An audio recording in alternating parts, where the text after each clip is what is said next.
Hello, welcome. If you enjoy my work, check if you've rated the show. And do me a big favor and drop a comment below to help encourage the algorithm to show this episode to more people like you. It could be where you're listening from, the time there, your favorite story in history. Anything.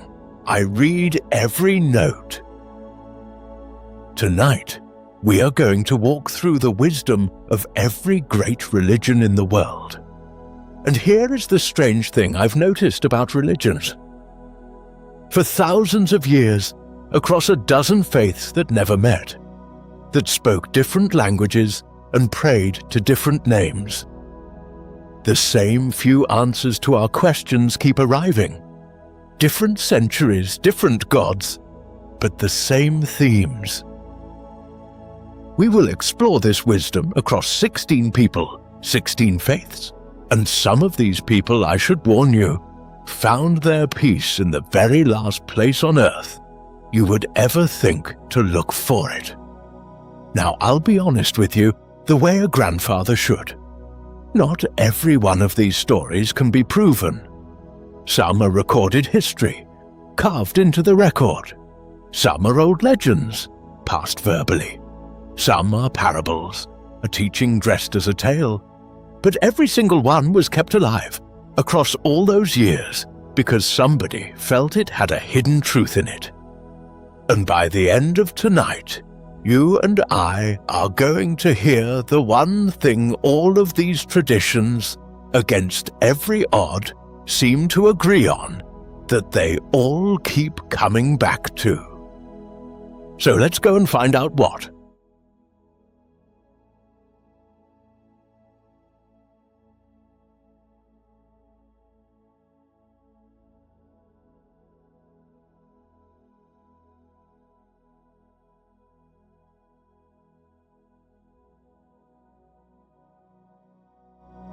We are close towards a milestone for this little channel, 5,000 followers. It is not much, I know, but it is progress, and I cannot get there without your help. So, if you have thoroughly enjoyed one of my episodes, share it with a friend who needs it. Follow if you have not. It matters more than it should. Thank you. Now, let's dim the lights, find a quiet place with no distractions, and drift off to another world. The most famous believer of the 20th century kept a secret. She kept it in her own handwriting, sealed inside letters she begged, more than once, to have destroyed. She did not want anyone to read them. She did not want the world to know what was inside.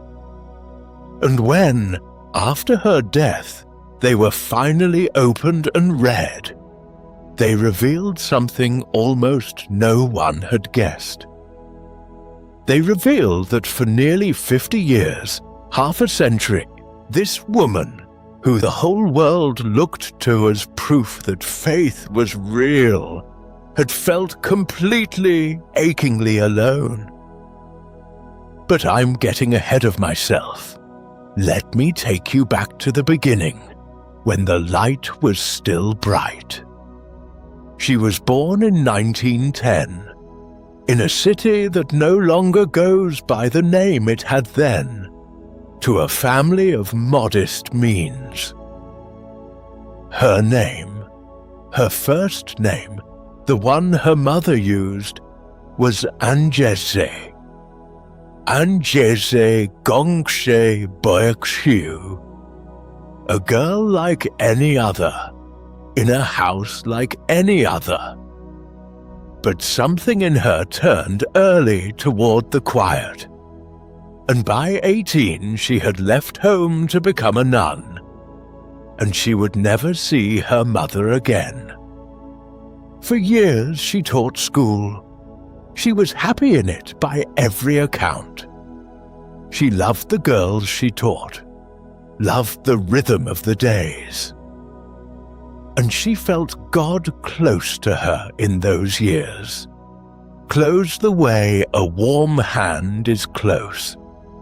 The way you feel a person sitting in the next room, even when you cannot see them.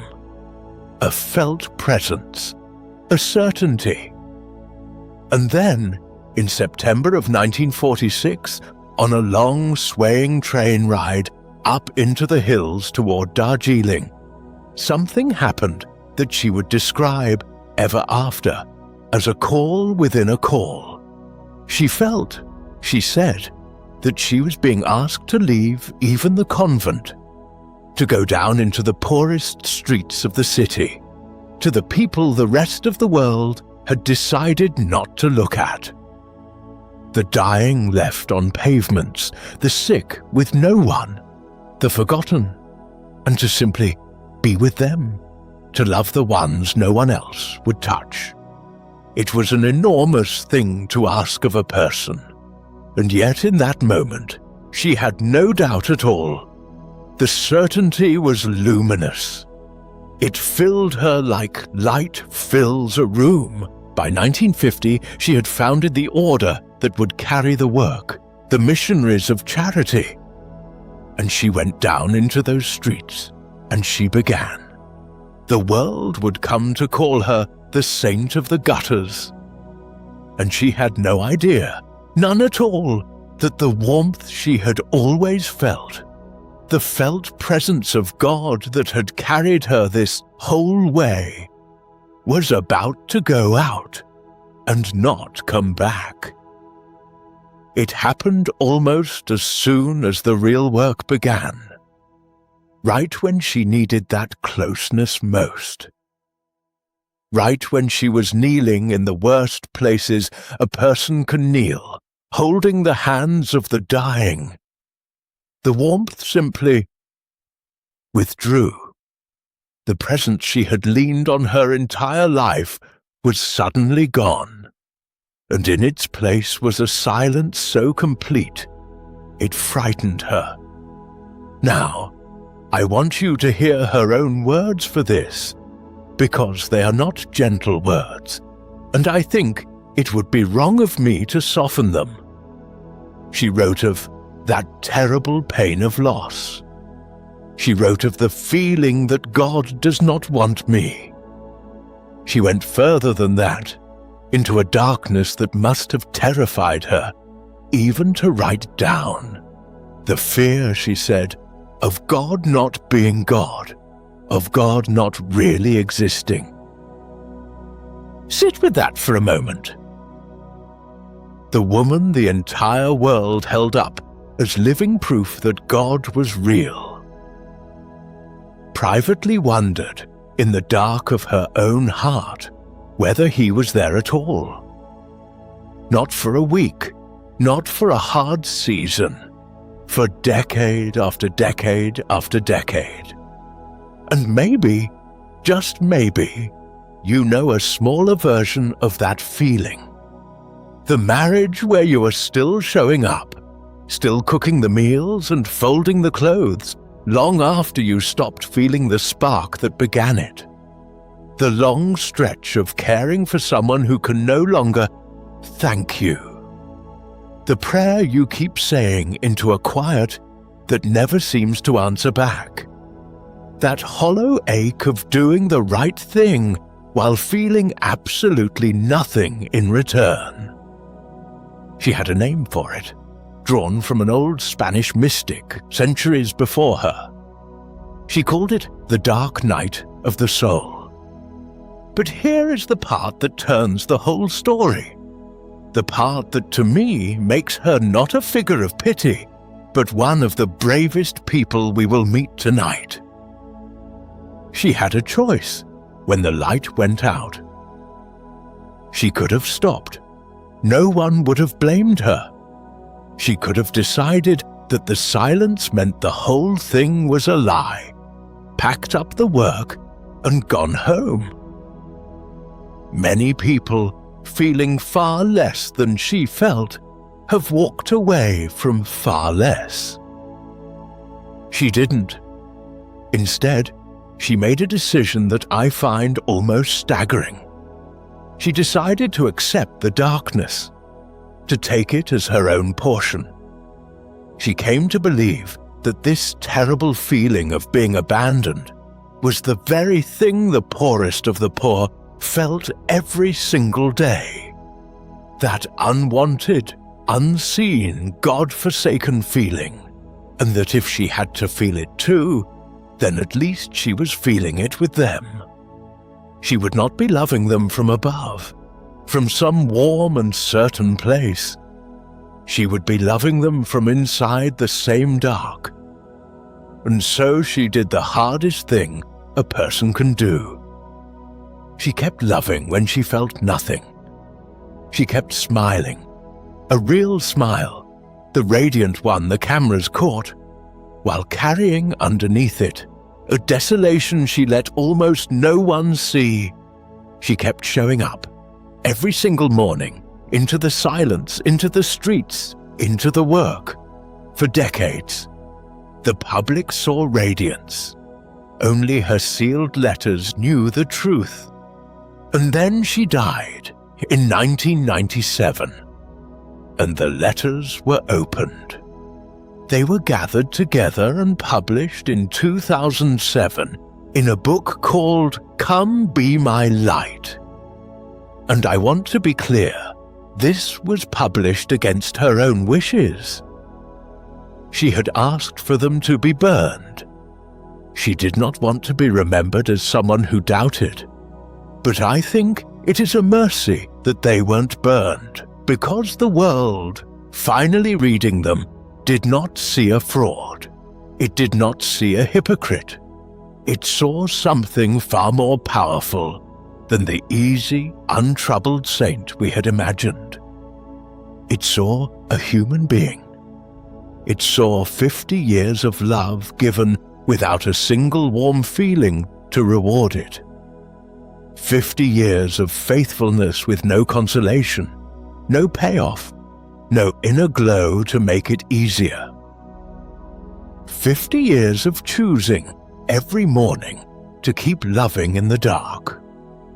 And that, I think, is the lesson she leaves on your pillow tonight. We tend to believe that love is the warm feeling, that faith is the certainty, that if the feeling fades, the thing itself must be gone. But she shows us something gentler and truer. Faithfulness is not what you feel. Faithfulness is what you do when you feel nothing at all.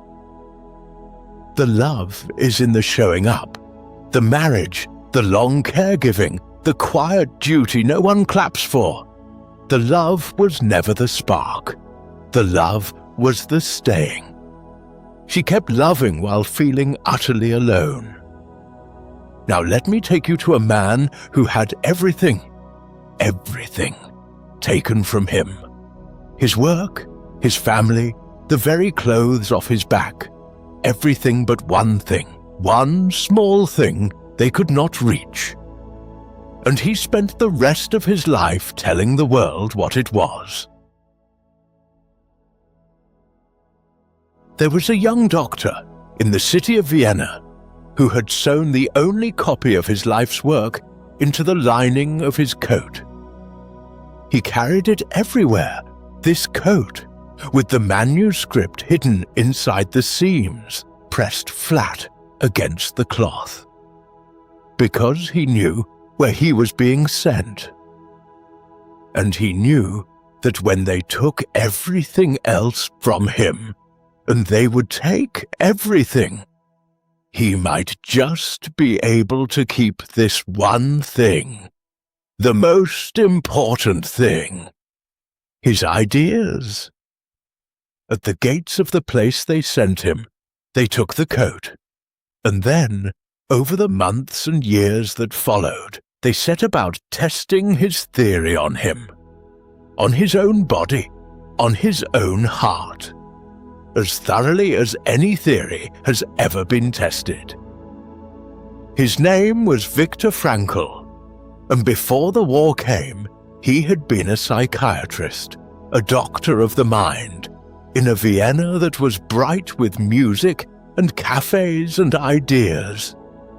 He was a Jewish doctor, and he had spent his whole young career circling one stubborn conviction. He believed that the thing that keeps a human being alive, that truly keeps them going, is not comfort and not even safety. It is meaning, a reason, a why.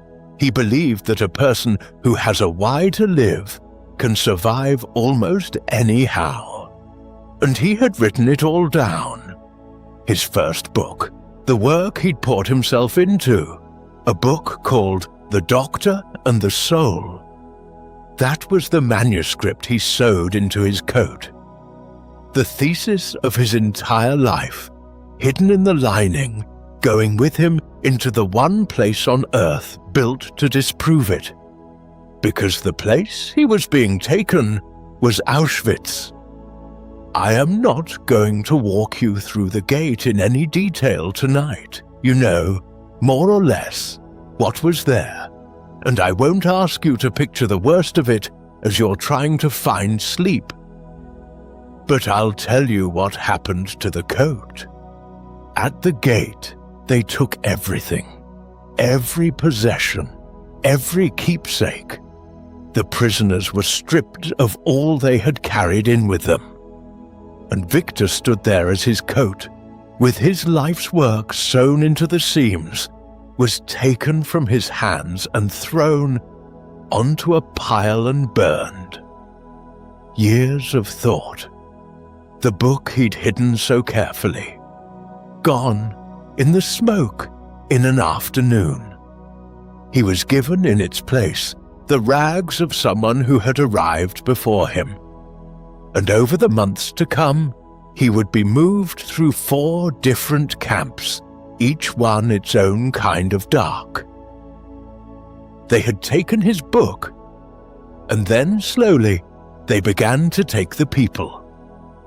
His wife, her name was Tilly, and she was young, and he loved her, was taken to another camp, and she would die there, at a place called Bergen-Belsen.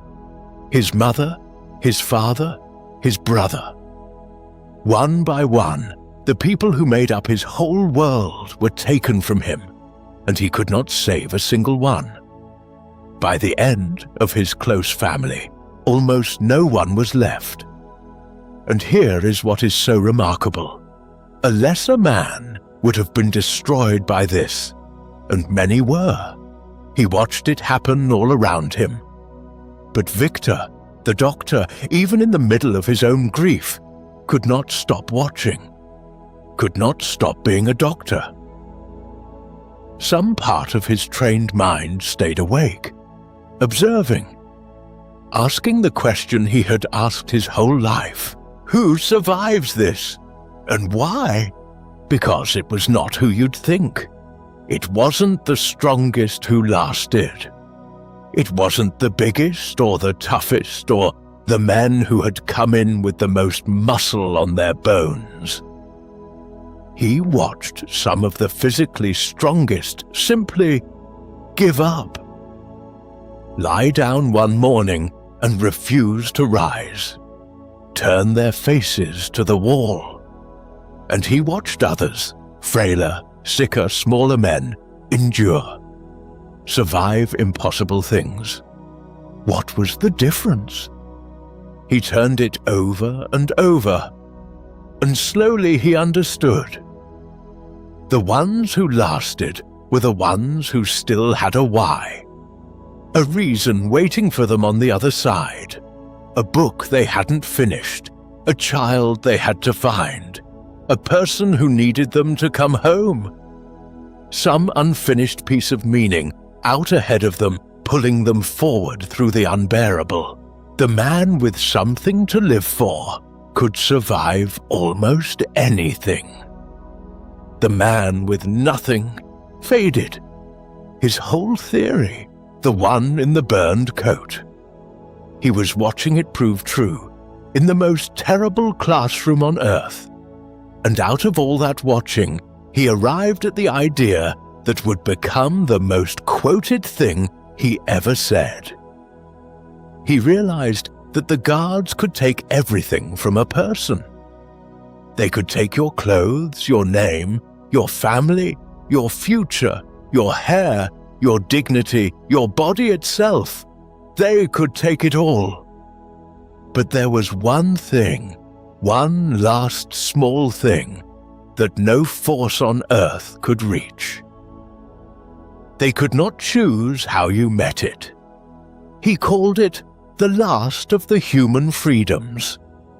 The freedom, he said, to choose one's attitude in any given set of circumstances. Standing in the worst place human beings ever built, stripped of every other liberty he had ever had, he found one freedom still in his hands that no one could pry loose. Not what happened to him, but what he did with it on the inside, where they could not follow. And maybe you know, in some far smaller way, the comfort hiding in that. The diagnosis you didn't choose, the layoff, the loss, the phone call that changed everything, the hard turn life took without asking your permission. So much of what happens to us we have no say in at all. But that one thing, how we meet it, who we decide to be while it's happening, that part, even then, is still ours. When the camps were finally liberated, Viktor Frankl weighed less than 90 pounds. He had lost his wife, his mother, his father, his brother, his book, and very nearly his own life. He walked out into a world that had taken almost everything from him. And do you know what he did? He sat down and he rebuilt the lost work, the book that had burned in his coat, from memory. And then, drawing on everything he had seen in those years, he wrote a new one. A small, plain book, published in 1946, about what he had learned in the camps about why some people endure. He called it, in the end, Man's Search for Meaning.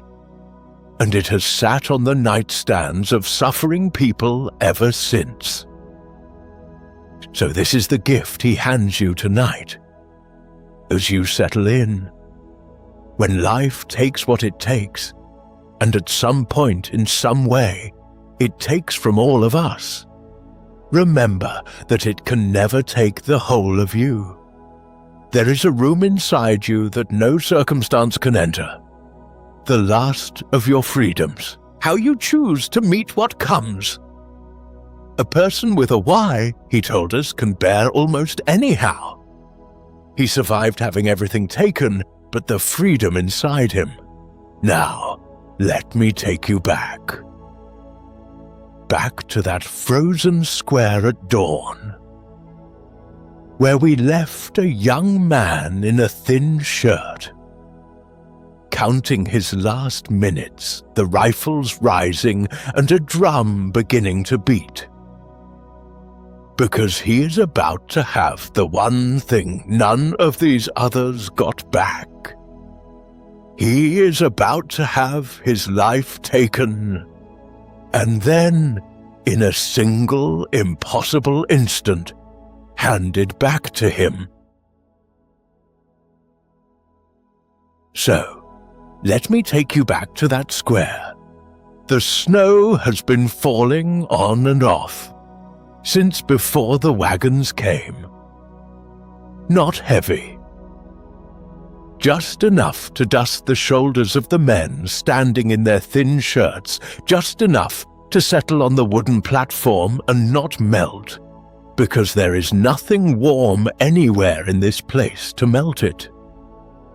The cold has a sound here, a kind of ringing silence that gets into the teeth. There are perhaps 20 of them, lined up on the scaffold. Young men, most of them. pale. And one of them, the one we left counting his last minutes, is 28 years old. His name is Fyodor Dostoevsky. You may know that name.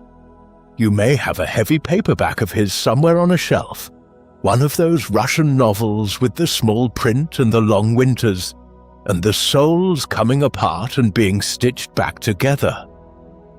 Crime and Punishment, The Brothers Karamazov, The Idiot. Some of the most searching books ever written about what it means to suffer, and to be forgiven, and to be alive. But none of those books exist yet, not one. On this morning, the 22nd of December, 1849, on the Semyonovsky Parade Ground in St. Petersburg, Fyodor Dostoevsky is not a great novelist.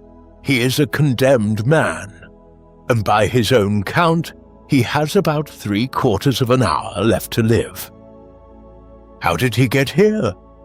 Well, he'd done nothing you would call a crime. He'd belonged to a circle of young men, the Petrushevsky Circle they were called, who met in the evenings to read and argue and dream out loud about a freer Russia. They read books the Tsar had banned. They passed around a letter the government did not want passed around. That was it. That was the whole of it.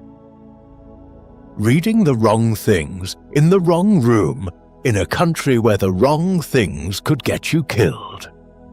And so, one morning, the secret police came and the dreaming stopped. For 8 months he sat in a cell in the Peter and Paul fortress, not knowing what would come. And then, before dawn on this December morning, they woke the prisoners and dressed them and loaded them into carriages and drove them through the dark, sleeping city to this square. Nobody told them why. They thought perhaps they were being moved, resettled, sent somewhere. It was only when the carriages stopped and they were marched up onto that platform, and they saw the stakes driven into the frozen ground, and the rows of soldiers and the priest standing ready with a cross. It was only then that they understood. They were going to be shot. This morning, now. An official stepped forward and read the sentence aloud. Death. Each name, and then the word death, over and over, the syllable falling on the cold air like the strokes of a clock. They were made to kneel. A sword was taken and snapped over each man's head. A broken blade, the old ritual that meant your life among the living, is finished. You are already, in the eyes of the law, a dead man. They were given thin white shirts, like burial shirts, to put on over their clothes. And a priest moved down the line holding out the cross to be kissed. And then the first 3 were taken. The first 3 were led to the stakes and tied there, and white hoods were pulled down over their faces, so that the last thing they would ever see was the inside of a piece of cloth. The firing squad, a long line of soldiers, took their positions in front of them and raised their rifles and aimed. Dostoevsky was not in the first 3, he was in the second group, which meant he stood there in the snow watching the rifles come up to aim at his friends, and he understood that in a minute, maybe 2, those same rifles would be lowered and reloaded and turned toward him. Now, I want you to do something gentle, here, in the warm dark where you're resting.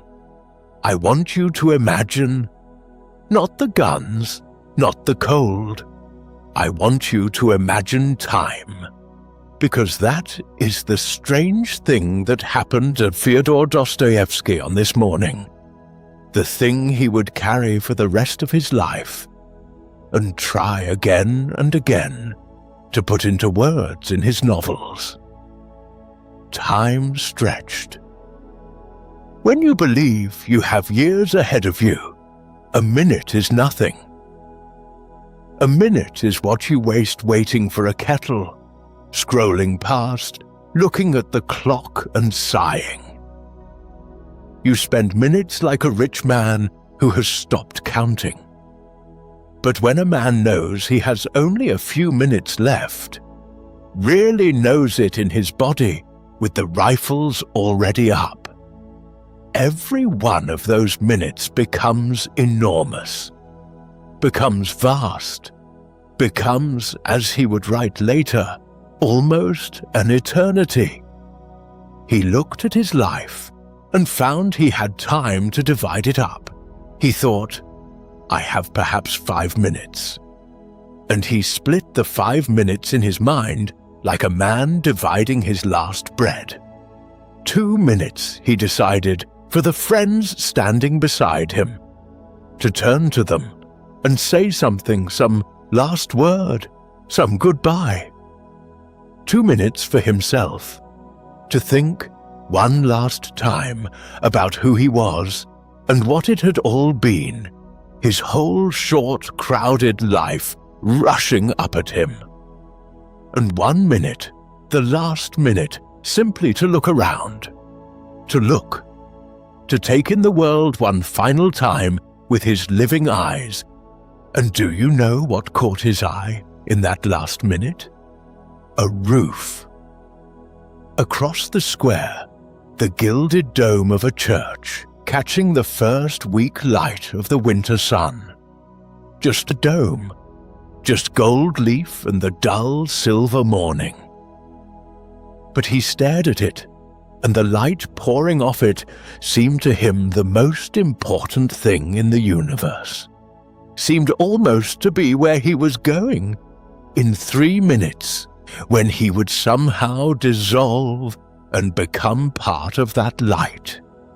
He could not stop looking at it.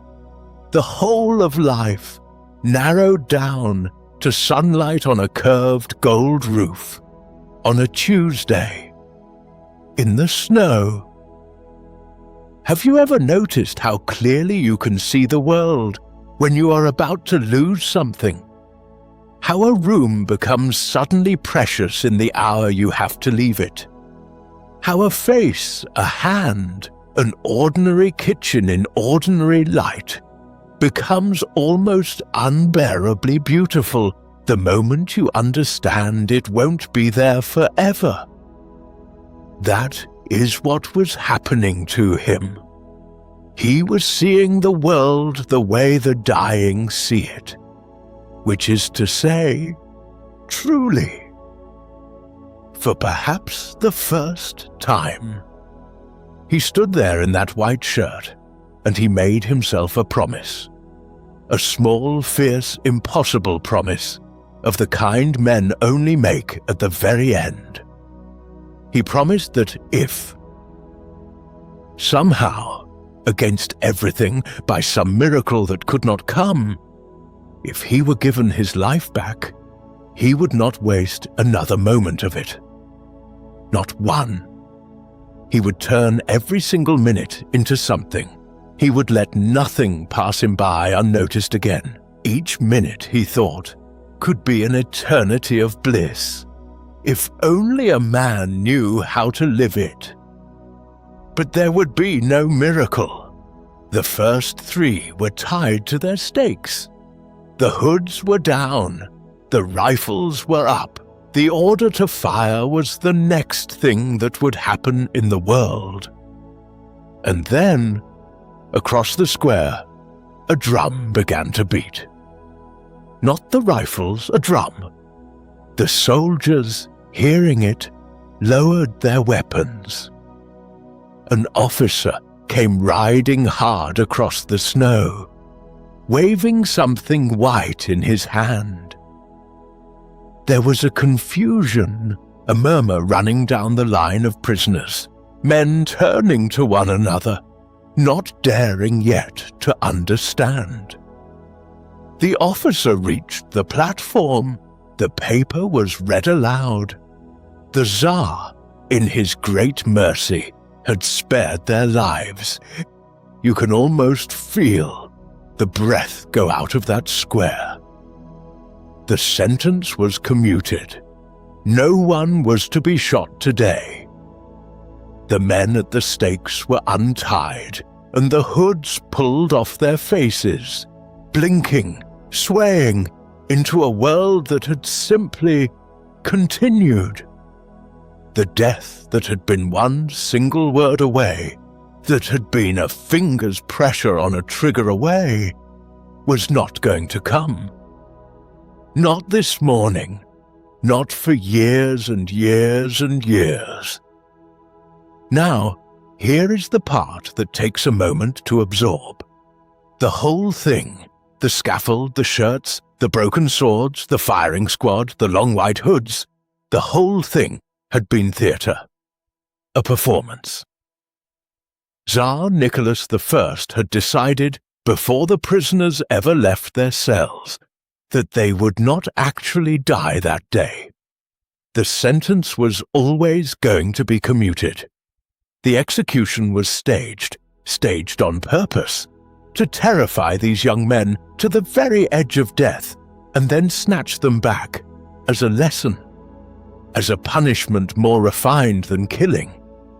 They were meant to feel themselves die and live anyway, and carry the memory like a brand. It worked in the cruelest possible way. One of the men in that square, a gentle soul who had stood there and felt himself shot, never recovered. His mind broke under it. He had spent his measured minutes saying his goodbyes to the world, and the world had given itself back, and something in him could not make the journey home. I want us to hold him, just for a moment, with tenderness, because not everyone who survives a thing survives it whole, and that is no failure of theirs. Some wounds are made of pure time, and they do not close. But Fyodor Dostoevsky did make the journey home. And here is the thing. Here is the whole reason we came back to this square tonight. He did not come home bitter. He did not come home cursing the Tsar, though God knows he had the right. He came home grateful, shaking, hollowed out, still half inside that white shirt in his mind, and grateful. That very same day, the same day, can you imagine, with the snow barely off his shoulders, he was taken back to the fortress, and he sat down, and he wrote a letter to his older brother, Mikhail, the man he loved most in the world.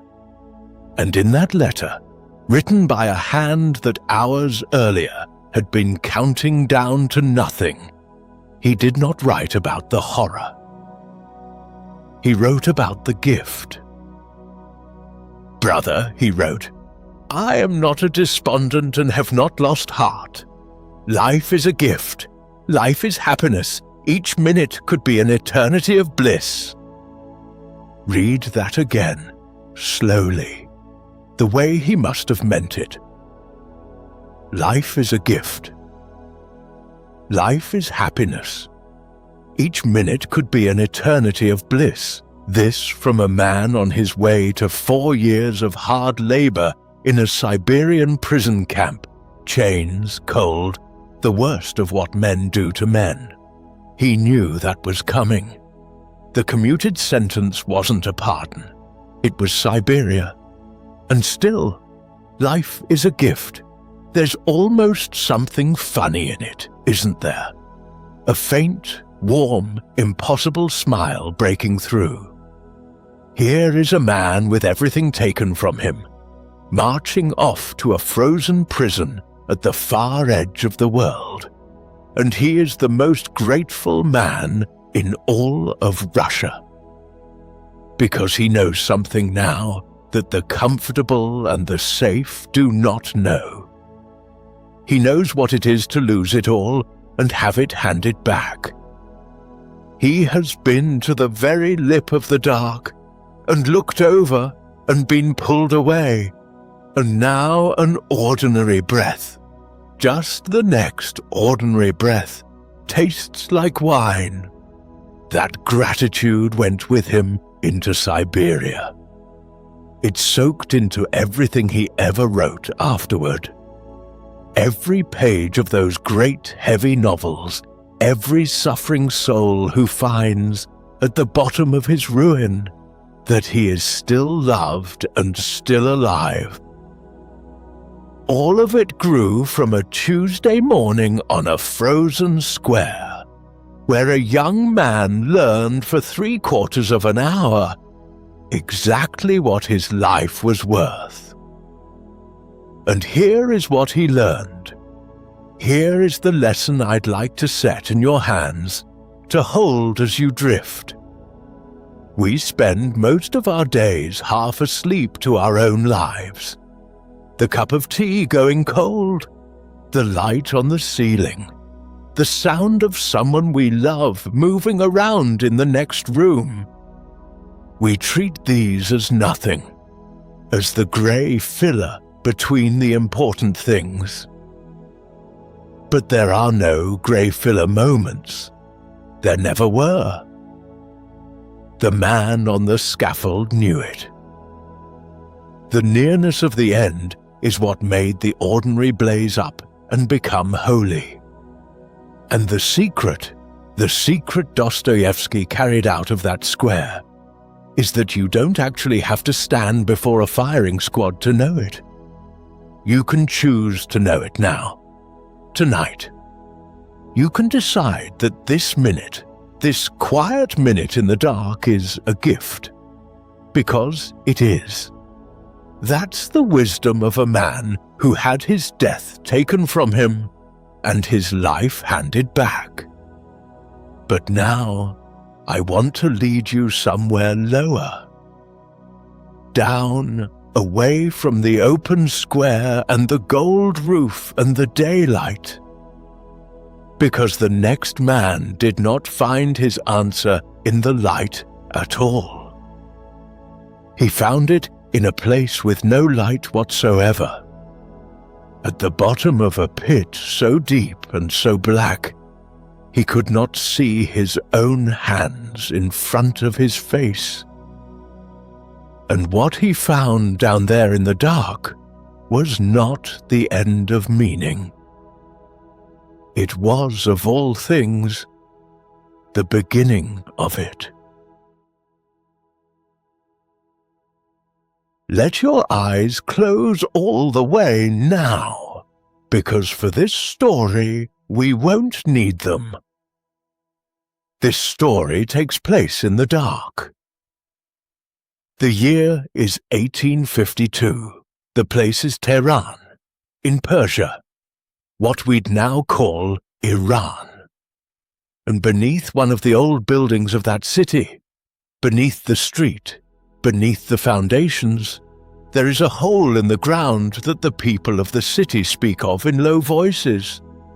It was built long ago as an underground reservoir, a great stone cistern for holding water. But it holds no water now. Now it holds men. They call it the Sia Chal. The words mean simply the black pit. Picture being lowered into it. You go down a single steep flight of stone steps, 3 of them, then nothing, then a drop into darkness. The light from the world above shrinks to a coin, and then a thread, and then it is gone entirely. And the smell rises up to meet you before the floor does. There is no drain. There is no window. There is no lamp. There are around 150 men down here in the blackness, packed close, and there has never, in all the time it has held prisoners, been a single ray of light. Into this pit, in the autumn of that year, they lowered a man named Baha'u'llah. Now, you have to understand who this man was to feel the fall of it. He was not a criminal, not a beggar, not some hard man used to the bottom of life. He was a nobleman, born into wealth and rank in Persia, raised in fine houses, known for his gentleness and his generosity, a man who could have lived his whole life in comfort and ease, admired by everyone who met him. He had never known hunger. He had never known a cell. And now, here he was, in the foulest place in the city, in the absolute dark, with the breathing of 150 desperate strangers all around him, and the chains. We should speak of the chains gently. They loaded him with chains so heavy that the prisoners had given them names. The way you only name a thing that has become a kind of monstrous companion. The iron hung from his neck and bore down on his shoulders with a weight that bent a strong man double. He wore them for months, and they cut so deep that the marks they left on his body never healed. He carried those scars under his clothing for the rest of his life. For 40 more years. A private map of the dark written into the skin. 4 months. 4 months in the black pit. Now, if you have ever been in your own kind of pit, and I think most of us by a certain age have visited one, even if it had no walls, you know what is supposed to happen to a person down there. You're supposed to break. You're supposed to go small and bitter and afraid. The dark is supposed to take everything from you, one piece at a time, until there's nothing left but the wanting it to end. That is what a pit is for. But something else happened to Baha'u'llah in the dark. And this is the strange and beautiful turn of his whole life. So I'll tell it the way he told it carefully, as what he said he experienced down there in the black, with the chains on him. He said that in the deepest part of that imprisonment, when by every earthly measure he had been brought as low as a human being can be brought, something began to speak in him. A current, he said, like a great river, moving through him.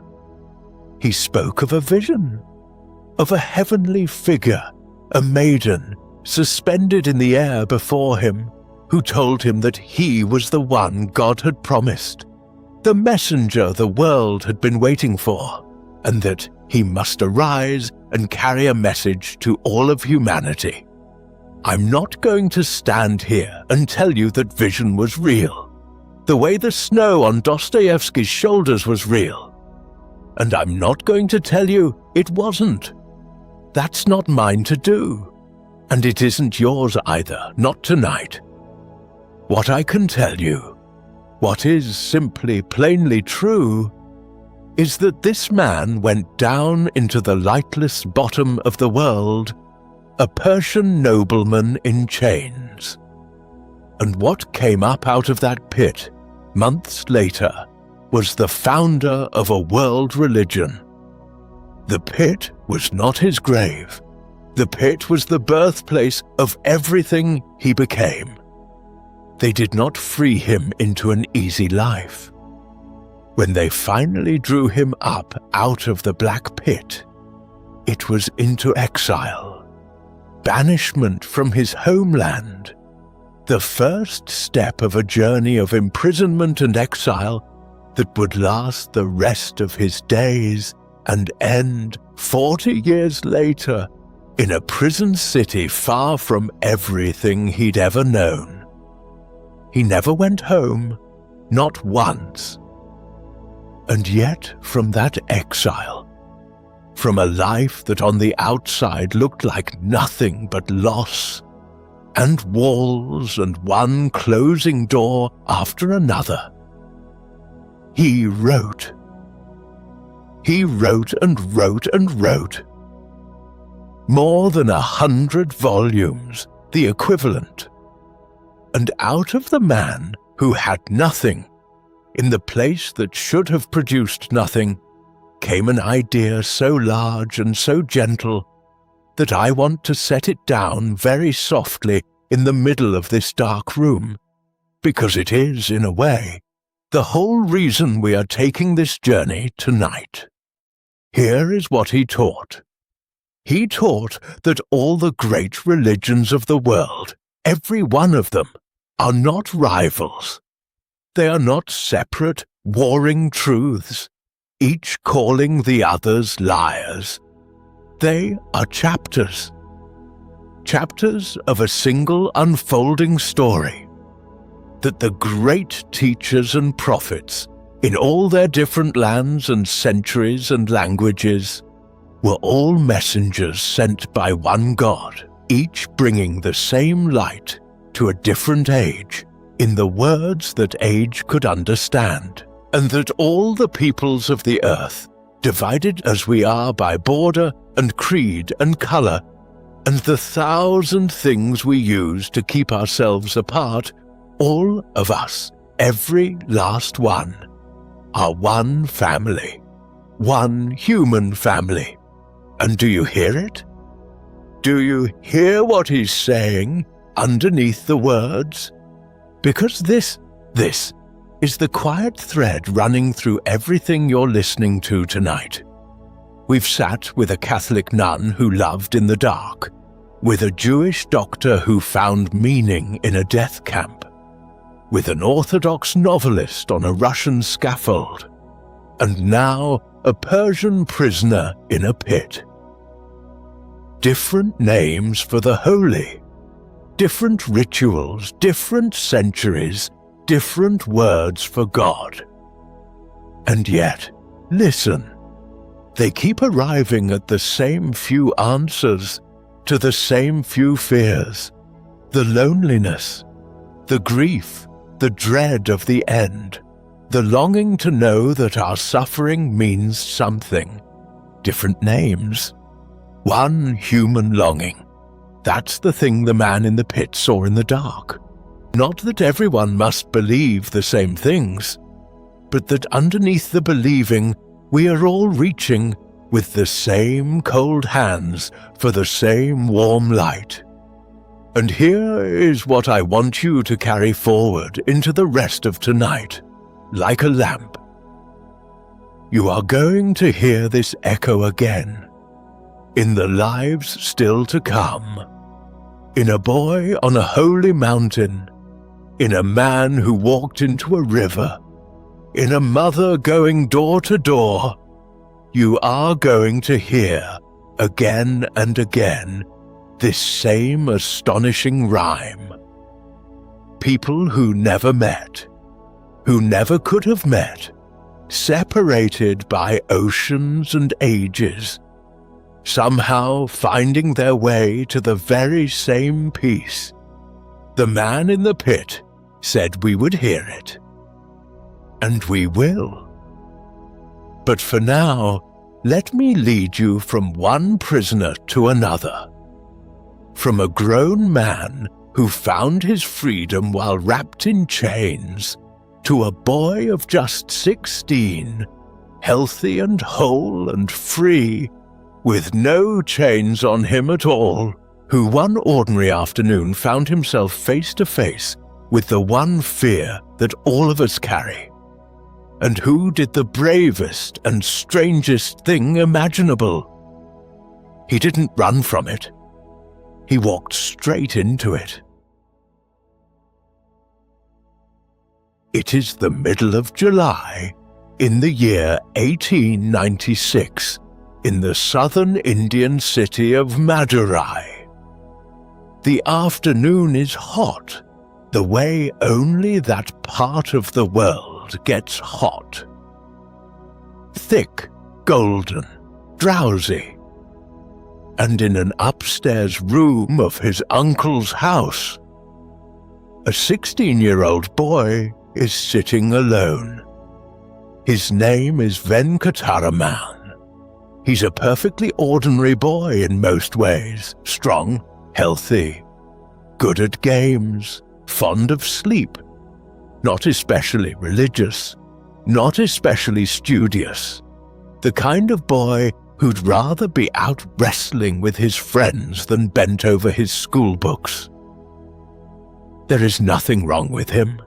No fever, no illness, no warning of any kind. He is simply sitting in a quiet room on a hot afternoon. And then, without anything causing it, out of a perfectly clear sky, a wave of terror rises up in him. Not nervousness, not a worry.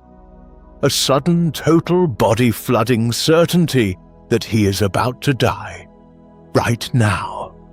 That death is in the room with him, reaching for him, and that he has only moments left. You may know this feeling. Not in its full violence, perhaps, but its smaller cousin, the one that comes at 3 in the morning when the house is dark and silent and some thought slips loose in the back of your mind, that one day you will end, that everyone you love will end, that all of this, the warm bed, the breathing, the self that is reading these words, will one day simply stop. It is the oldest fear there is, the fear underneath all the other fears. And most of us, when it touches us, do the only sensible thing. We flinch. We turn on a light. We reach for the phone, the noise, the distraction, anything to look away from it, because to look straight at it feels unbearable. But this boy did not look away. This is the astonishing thing, the thing that would make him in time one of the most revered holy men of modern India. 16 years old, alone, with terror crashing through him. And instead of crying out, instead of running for his aunt, instead of doing anything at all to escape it, he got curious. He thought, in effect, all right, I am going to die. The fear says so. Then let me find out right now what dying actually is. Let me meet it. Let me go where it wants to take me and see. And so he lay down on the floor of that upstairs room. He stretched his arms and legs out stiff and straight, like a body laid out for burial. He held his breath and pressed his lips together and let his limbs go rigid, and he made himself as completely as a living boy can into a corpse. He did not act afraid. He acted dead, on purpose. And lying there, playing dead in the hot afternoon silence, he began to ask himself a question.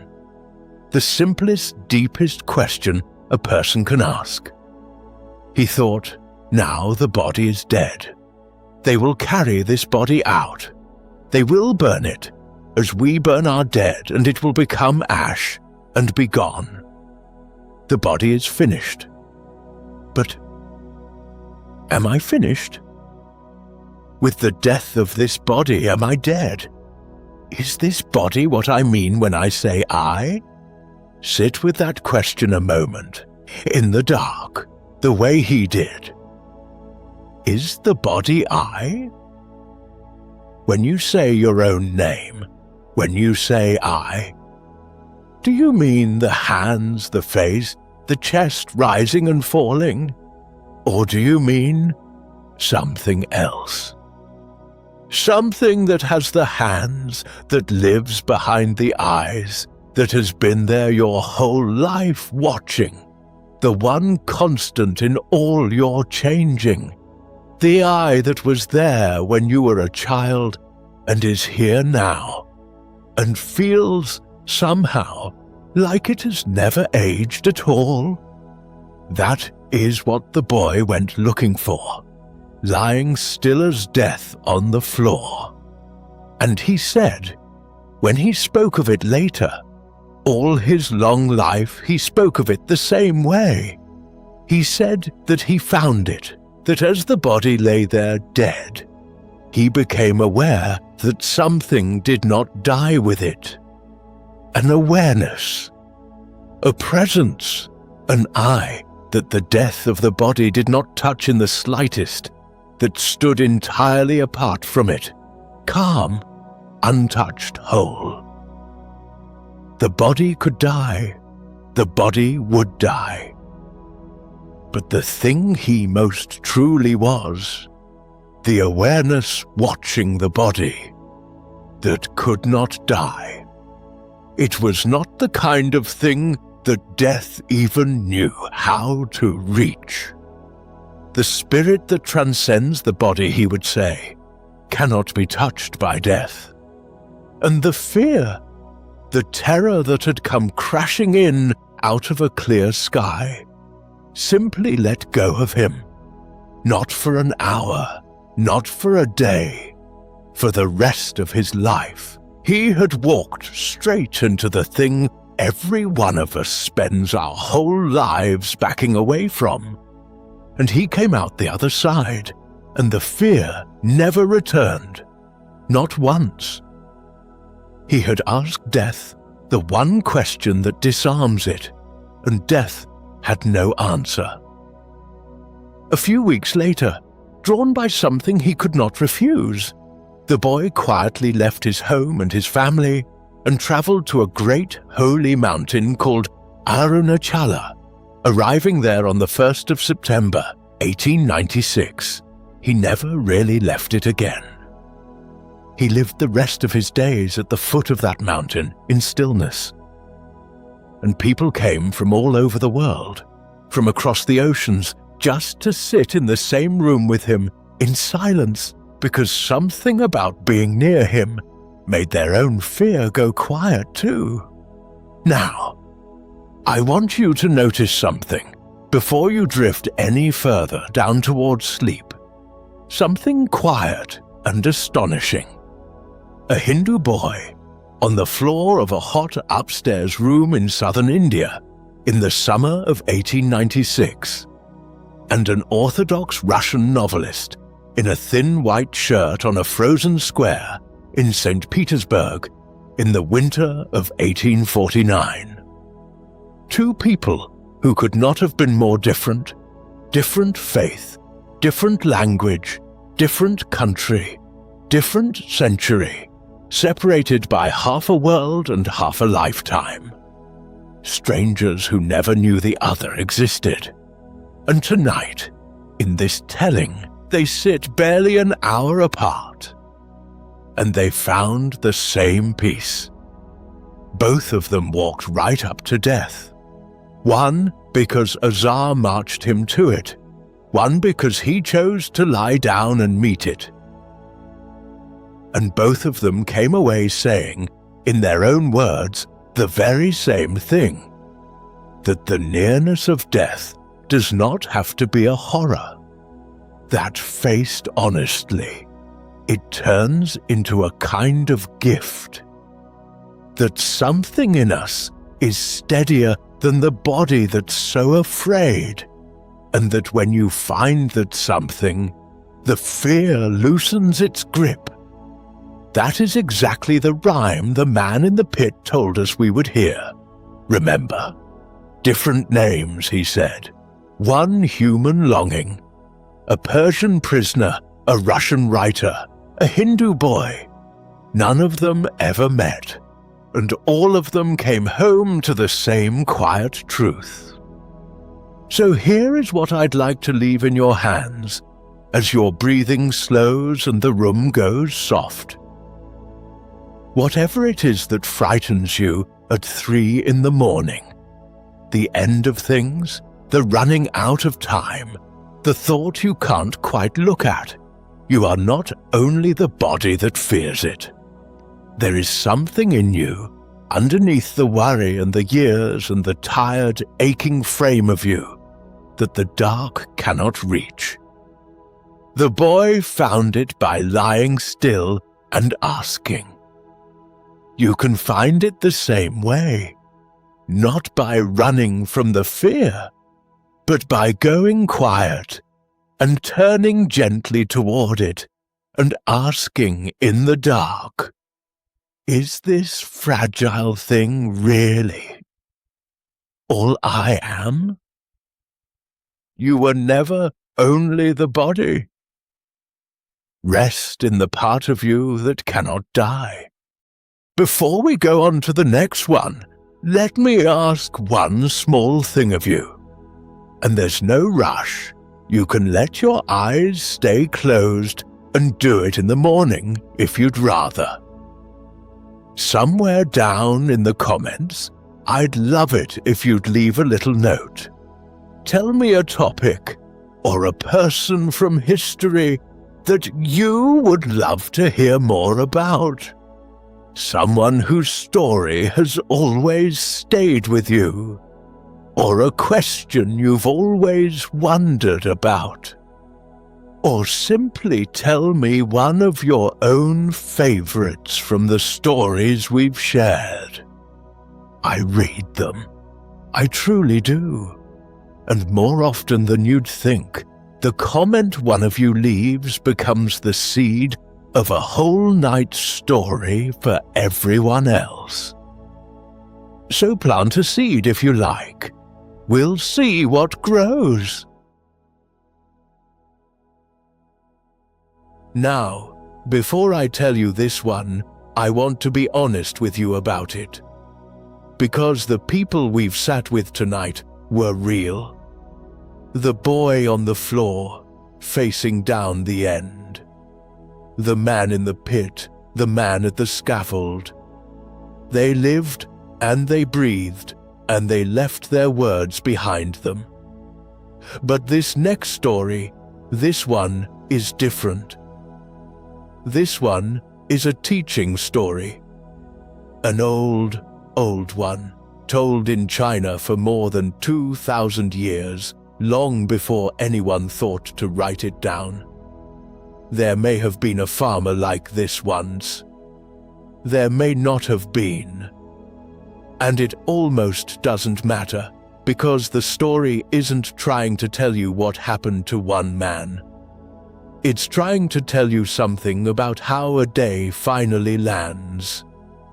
About how little we can see while we're standing inside of it. So, let's let it be exactly what it is. A small lamp of a story, handed down so many times the edges have gone smooth. And let's let it do for us what it was always meant to do, which is to loosen the grip of worry just a little before the night gets deep. There was an old farmer, somewhere in ancient China, on a small patch of land with a small house and not much to his name. And the most valuable thing he owned in all the world was a single horse. One horse. It pulled his plough, it carried his goods to market. It was, in a very real sense, his whole livelihood, standing there in the field, chewing its grass in the sun. And one morning, the horse was gone. The gate was open, or the fence had given way. The story doesn't say. It only says that the old man went out at dawn and the field was empty, and his one horse had run off into the hills, the way horses sometimes do, following some old wild instinct toward the open country.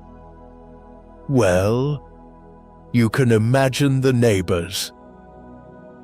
They came down the path that evening the way people do, with their faces already arranged into sympathy. And they stood at his fence, and they shook their heads, and they said all the things people say. "Oh, what terrible luck! Your only horse. How will you manage now? How will you plow? How will you carry your goods? This is a disaster. This is just about the worst thing that could happen to a man like you."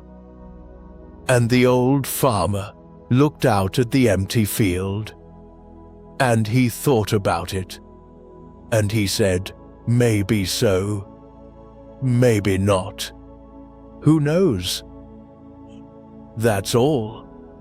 Maybe so, maybe not, who knows?" And he went back inside. Now, I imagine the neighbors didn't quite know what to do with that. They'd come to mourn with him, and he wouldn't quite mourn. They'd brought him a verdict, bad luck, terrible luck, and he'd handed it gently back, unsigned. And they walked home, a little puzzled, maybe a little annoyed, the way we always are when somebody won't agree that the sky is falling. But here's the thing about the open country. The horse remembered it. And a few days later, just after sunup, there came a sound from the hills, a drumming on the earth, and the old man went out to look, and there was his horse, coming back down the slope toward home. But it wasn't alone. Running with it, manes flying, kicking up the dust, came a whole band of wild horses from the mountains. Strong ones, young ones, following his old horse right in through the open gate and into the field. He'd lost one horse, and now he had a dozen. Well, you can imagine the neighbors. Back down the path they came, and this time their faces were arranged quite differently. Now they were grinning. Now they were slapping the fence rail and calling out their congratulations. Oh, what wonderful luck! What a fortune! A whole herd of wild horses just walked right into your field, free for the taking. You're a rich man now. This is marvelous. This is the best thing that's ever happened to you. Didn't we say your luck would turn? They had not, in fact, said that. But never mind. And the old farmer looked out at the field, full now of stamping, snorting, beautiful animals. And he thought about it. And he said, maybe so. Maybe not. Who knows? And he went back inside.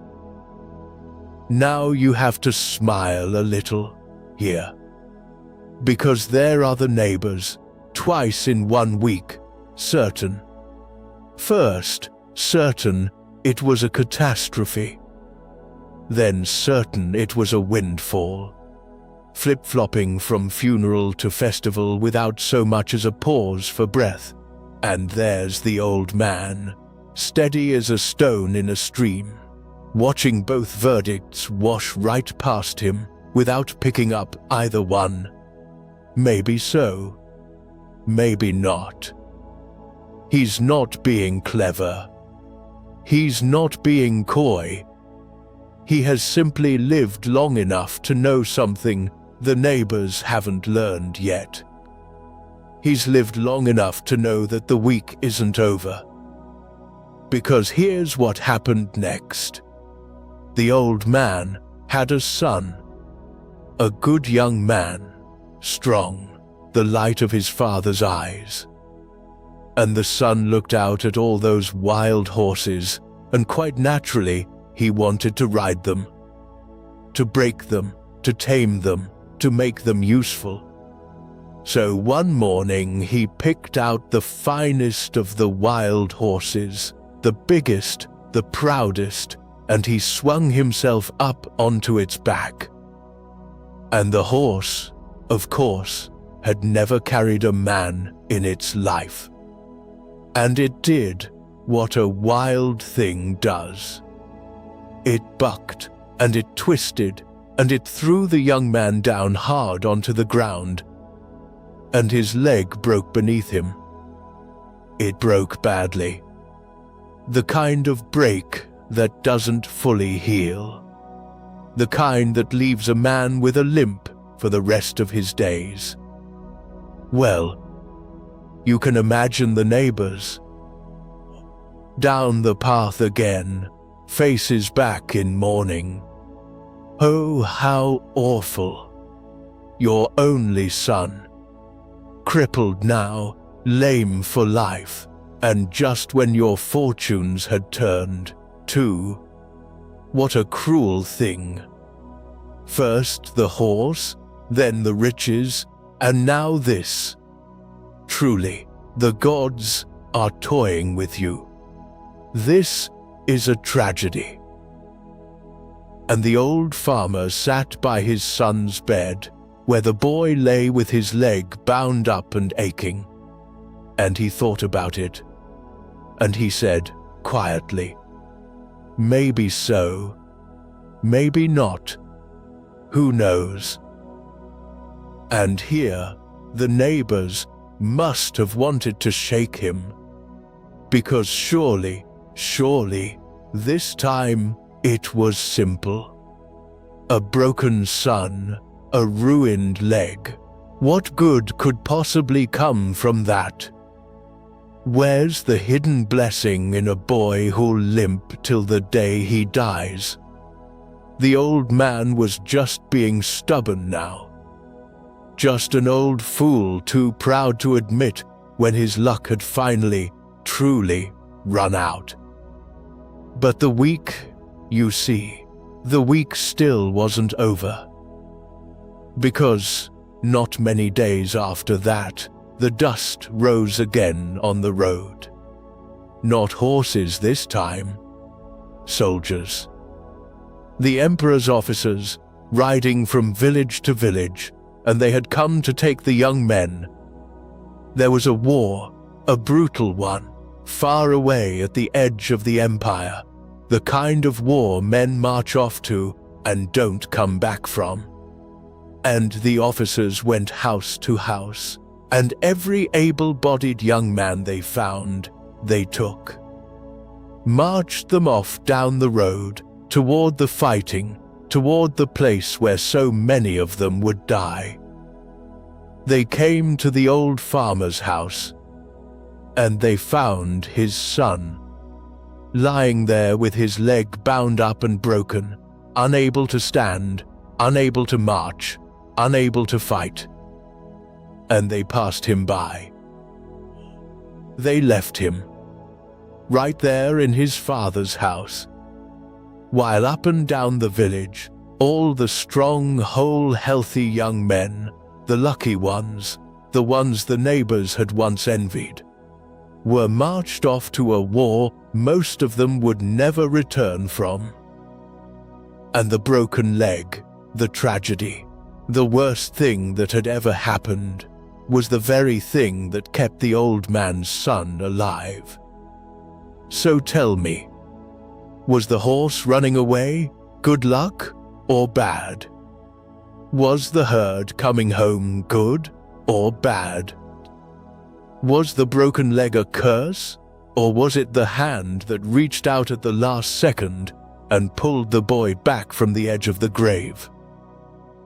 You see, this is the whole of it. We stand inside a single day, and we rush to stamp it.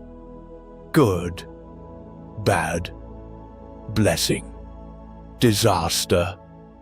We feel the thing happen, and instantly we know, we're sure, what it means, the way the neighbors were sure, every single time. And every single time, before the week was out, the meaning had quietly turned over in our hands and become something else. You've lived this. You have. Think back, just for a moment, here in the dark. Think of the thing you were certain was a catastrophe, the job you lost, the door that closed, the person who walked away. And think of where that closed door led you. The thing that came after, that never could have come if the door had stayed open. And think, too, of the thing you were so sure was a triumph, that curdled, the win that cost you, the yes you should have said no to. We never see the whole shape of a day while we're standing in it. We only ever see the little piece in front of us, and we name it anyway, and we worry over the name we gave it, and we lie awake, turning it over. The old farmer's secret wasn't that he was wise, exactly. It's that he'd stopped, insisting he could see the end of the story from the middle. He let the day be unfinished. He let it stay a question. Maybe so. Maybe not. Who knows? And there's such rest in that. You don't have to render the verdict tonight. Whatever happened today, the thing you're carrying up to bed with you, turning over and over, you don't have to decide right now whether it was good or bad. You're allowed to not know yet. You're allowed to let it be unfinished and set it down and let the week keep doing what weeks do. So that's the old man who refused to put a label on his own fortune, who looked at the best and the worst the world could send him and said, gently, the same 4 small words to all of it.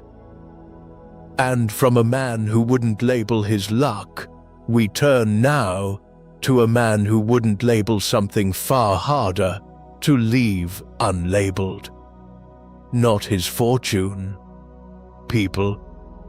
The man we're about to meet looked at a whole world busily sorting itself into us and them, into this kind and that kind, into who's higher and who's lower. And he walked into a river one ordinary morning, and what he said when he walked back out would take all those labels and quietly set them down.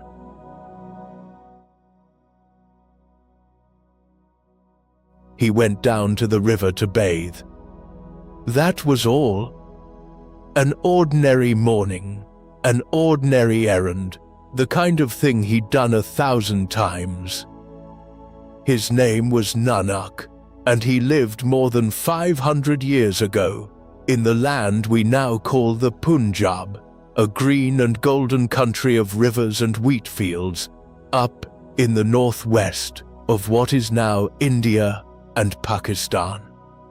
And it was a divided country. Divided the way countries get divided, when people have lived a long time side by side and never quite learned to see each other. There were Hindus and there were Muslims, and between them ran a line you could almost feel in the air. They worshipped in different buildings, prayed in different words, ate at different tables.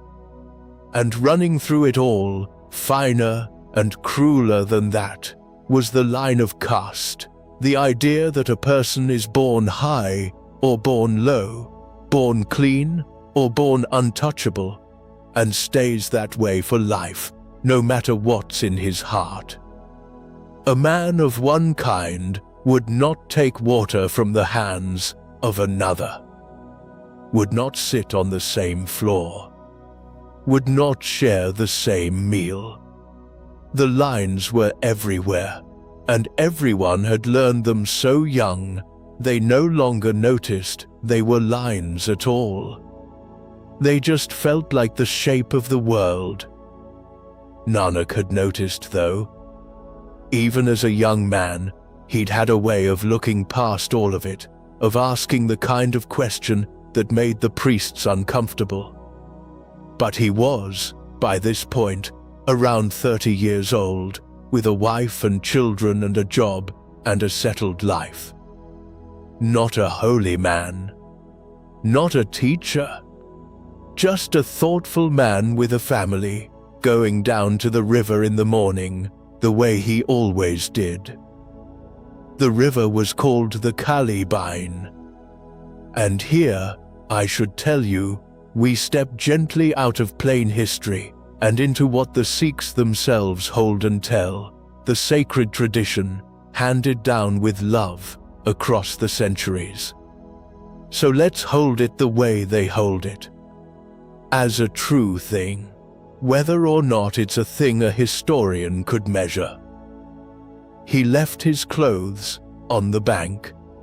He waded into the water, and he did not come back out. They waited. His companion waited at the water's edge, and then grew worried, and then frightened. They searched the banks. They called his name. They found his clothes, folded where he'd left them, but no Nanak. The river ran on, calm and brown in the morning light, and gave nothing back. And as the hours stretched into a day, and the day into the next, the village came to the only conclusion a village can come to. He had drowned. The water had taken him. He was gone. For 3 days, they grieved him. 3 days. A wife without a husband. Children without a father. A man simply erased one ordinary morning, swallowed by a river he'd bathed in all his life. They mourned him as drowned, as lost, as finished. And on the 3rd day, he walked out of the water. Alive, whole, but not the same. Something had happened to him in those 3 days, something he would spend the rest of his life trying to give words to. The tradition says he had been somewhere else entirely, that he had been drawn into the presence of the divine itself and held there and shown something. And he came back changed all the way through, the way a room is changed when you finally open the curtains. And here's the part that I love. When he came out of that river, transformed, glowing with whatever he'd been shown, he didn't speak. Not at first. For a long while, he said nothing at all. He just was. Quiet. Present. As though the thing he'd found was too large and too simple to rush into words, and had to be carried carefully, the way you carry water in cupped hands. And then, at last, he spoke. And the first thing he said, the very first thing, the words that would become the seed of an entire faith, followed by millions to this very day, was this: there is no Hindu. There is no Muslim. Now, you have to understand what he did and didn't mean by that. He did not mean that Hindus and Muslims don't exist, that those good people sitting in their different temples and mosques were somehow imaginary. Of course they existed. He'd lived among them all his life. He loved them. What he meant was deeper and stranger and far more gentle than that. He meant that the labels are not the truth of us.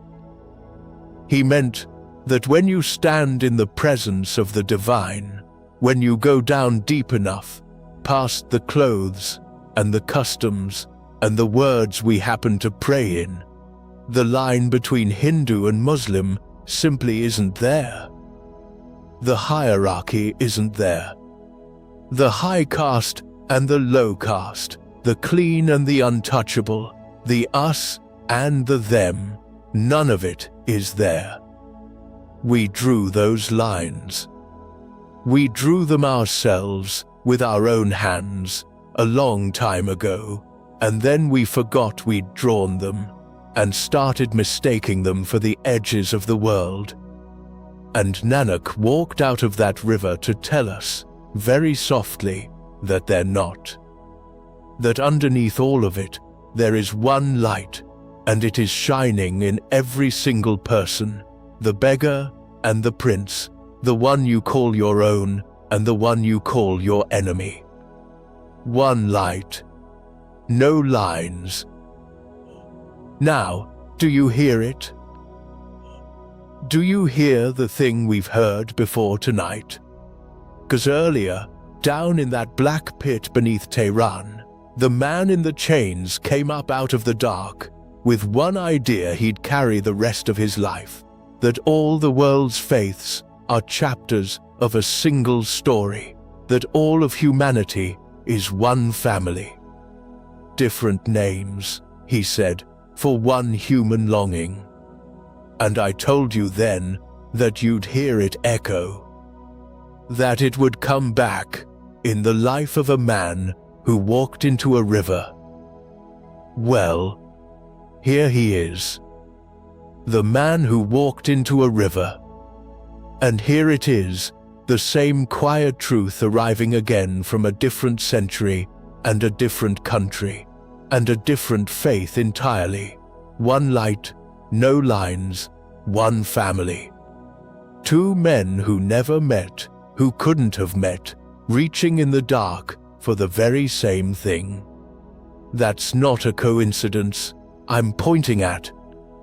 That's the whole thread of the night, showing itself for a moment before it tucks itself away again.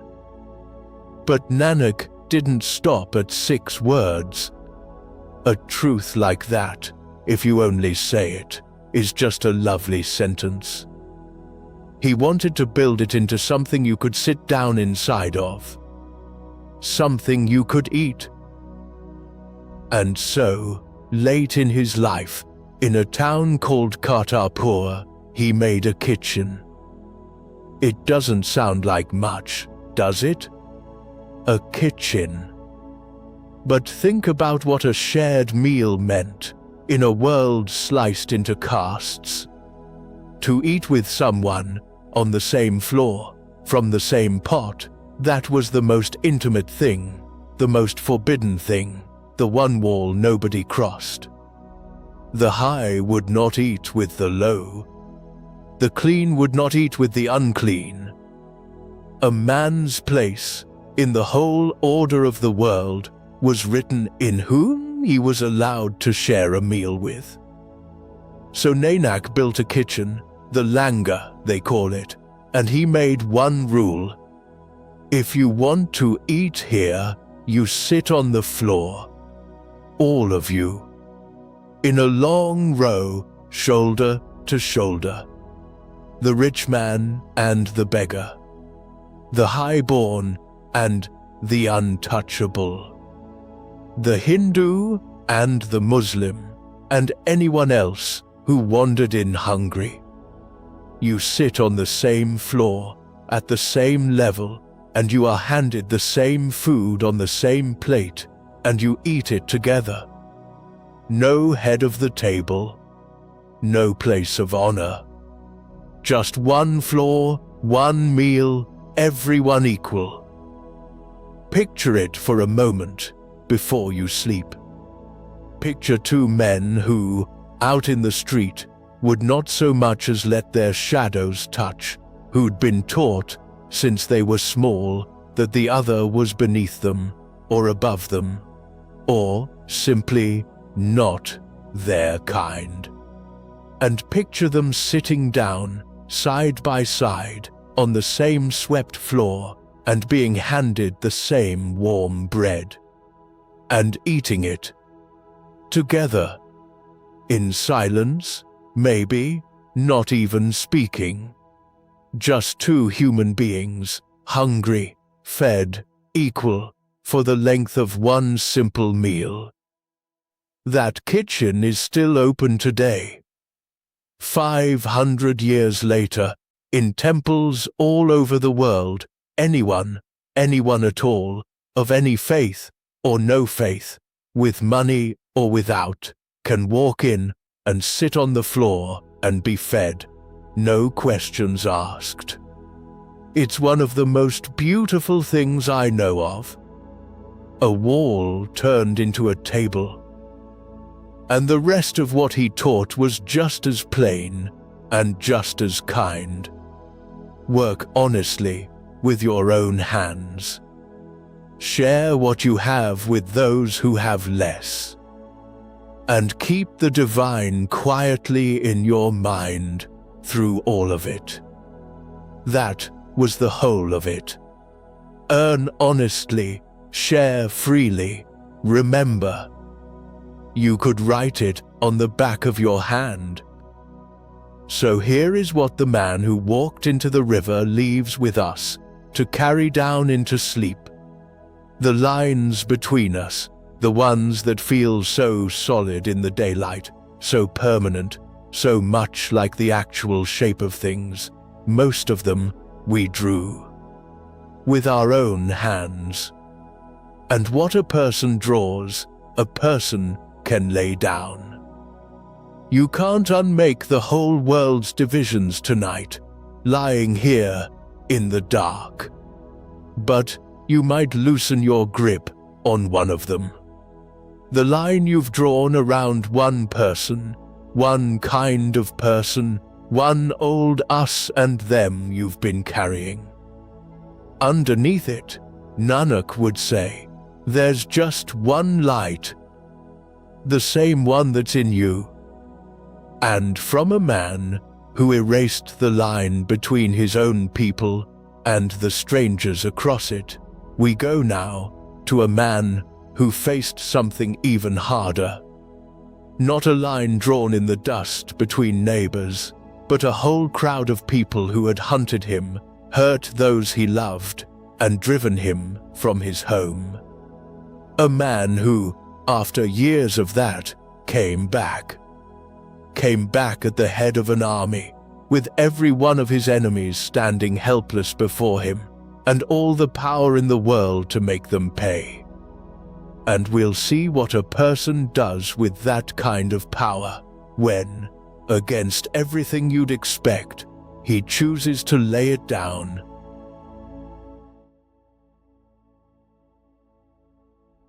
I want you to imagine something.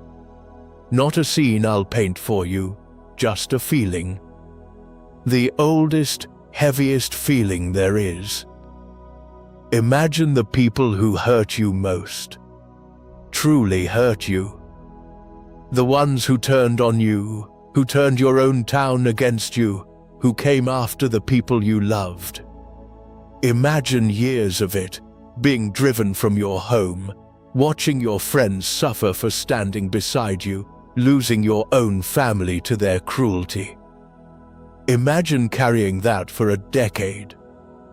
And now imagine the wheel of the world turning all the way around until one day you stand at the gates of that same city, the city that cast you out, and you hold all the power, every bit of it. The people who did all of that to you are inside those walls, and they cannot stop you, and they know it. Whatever you decide to do to them, you can do. What would you do? This is the story of a man who stood exactly there. His name is one the whole world knows, the Prophet Muhammad, who founded the faith of Islam, followed today by well over 1 billion people. And out of reverence, I'll tell you this story the way it should be told. I'll keep us back from him, our eyes on the city and the moment and the words, never trying to paint the man himself.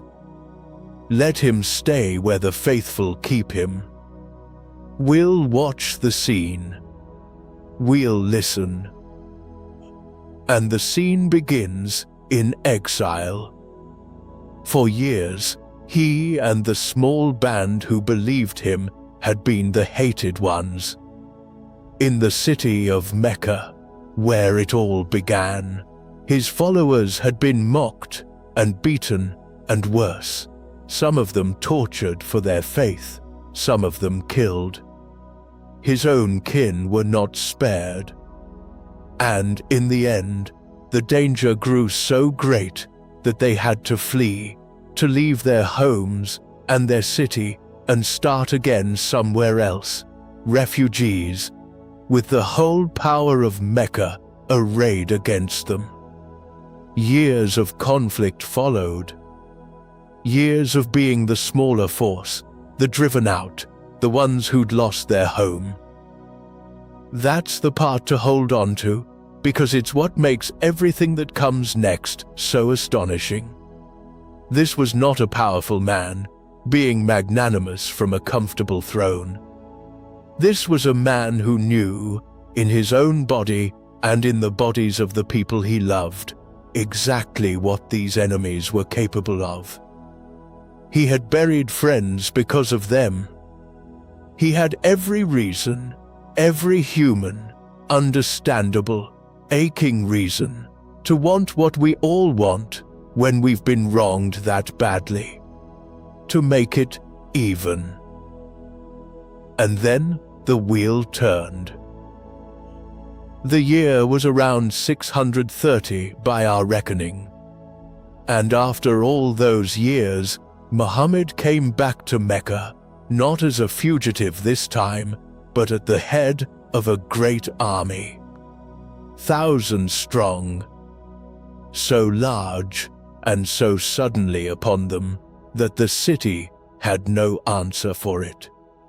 Mecca, the city that had hunted him, that had driven him into the desert, that had tried so hard to end him and his message, Mecca lay open before him now, entirely in his power. The gates could not hold.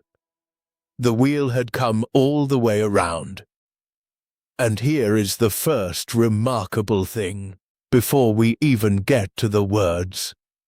He had given orders. As the army moved into the city, the command had gone out. There was to be no slaughter, no general killing. Fight only if you are attacked, and otherwise harm no one. A conquering army entering a city that had every reason to expect the worst, and it came in almost without blood, almost without a sword raised. A whole city taken, and the streets stayed quiet. But the people of Mecca didn't know yet what mercy was coming. How could they? They knew only what they themselves would have done, what anyone in that age would have done, what conquerors had always done since the beginning of conquerors. The victorious army comes in, and the men who resisted are killed, and the city is given over to the soldiers, and the leaders who fought against you, the ones who'd persecuted you for years, those above all, are made an example of. But that was simply how the world worked. That was what the sword in the strong man's hand was for. So picture the city now, holding its breath. The leaders of Mecca, the Quraysh, they were called, the very men who had led the persecution, who had driven him out, who had spent years trying to destroy him and everything he stood for. They were gathered together, assembled, standing there in the power of the man they had wronged, waiting to learn their fate. And every one of them, in his heart, must have known what fate that would be. They had wronged this man as deeply as men can be wronged. And now he held the sword. The arithmetic was simple, and it was terrible, and every one of them could do it. You know that feeling, don't you? That long, cold pause when judgment is about to fall and you already know what you deserve. And into that silence, he spoke to them. And he asked them a question. He asked them what they thought he was going to do with them. What do you expect of me now, today, with everything finally in my hands? Imagine being asked that by the one person on earth with the most right to destroy you and the most power to do it. And whatever they stammered back, whatever frightened, hopeful, desperate thing they managed to say, what he gave them in return was not what any of them expected. It was not the sword. It was not even a lecture or a list of their crimes or a long, slow naming of everything they'd done. It was 6 words. 6 words borrowed, deliberately, from an old story, the story of the prophet Joseph, who long before had been betrayed and sold and left for dead by his own brothers, and who, when at last he held all the power and his brothers stood trembling before him, did not crush them. He forgave them. And the words Joseph spoke to the brothers who betrayed him are written down to this day. No reproach upon you this day. And those were the words Muhammad reached for now. The same words across all those centuries to the very people who had hunted him. No reproach upon you this day. No blame. No punishment. No settling of the account. This day, the account is simply closed. Let it go. Go, he told them, for you are free. Free. The men who had tortured his followers. The men who had driven him from his home and made war on him for years. The longtime enemies, the bitter ones, the ones who by every law and custom of that world had forfeited their lives 10 times over.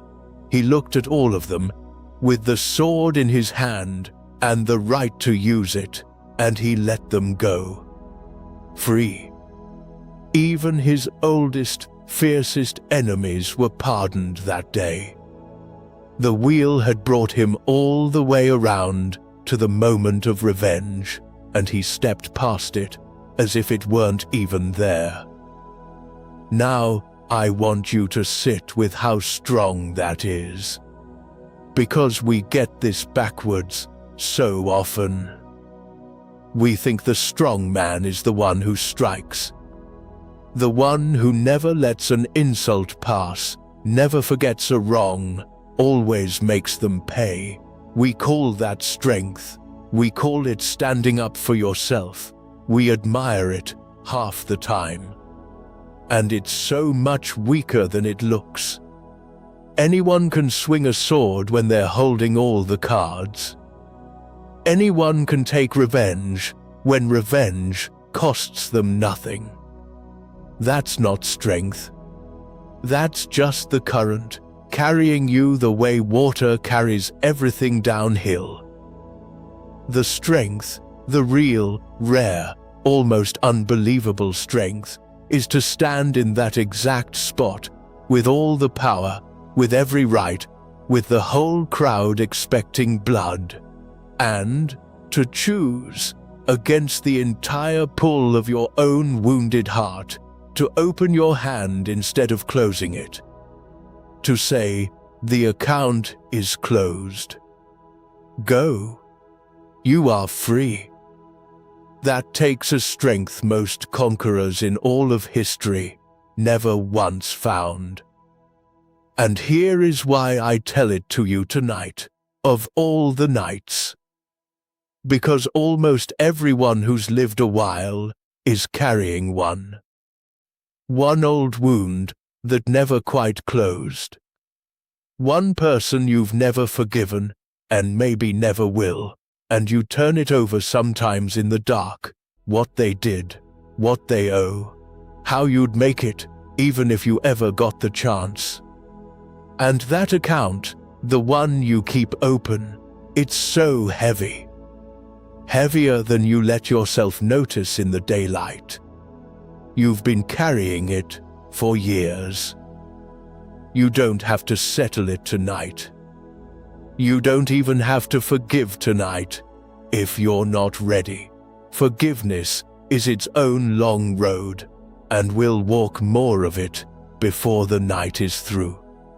But you might, just for a moment, feel the weight of that open account in your hands.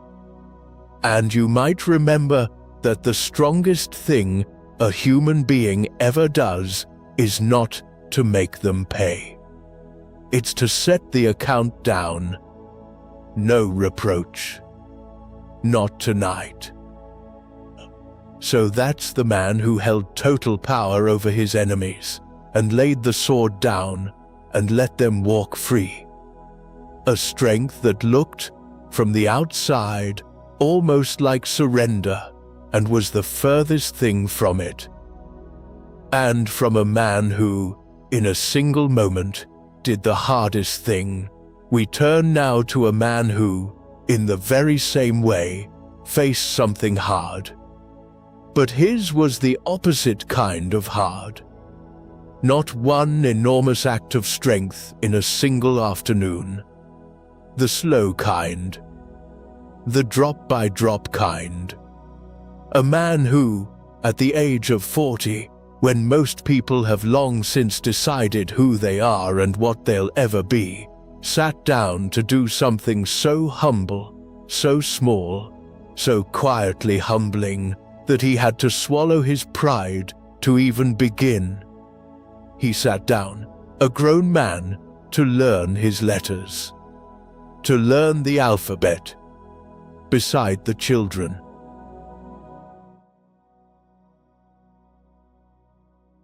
He was 40 years old, and he could not read a single word. Not one. Not his own name. He could not have told you which mark on a page was an A and which was a B, or rather, in his language and his time, which was the Aleph and which was the Bet, the first letters of the Hebrew alphabet, the Aleph-Bet.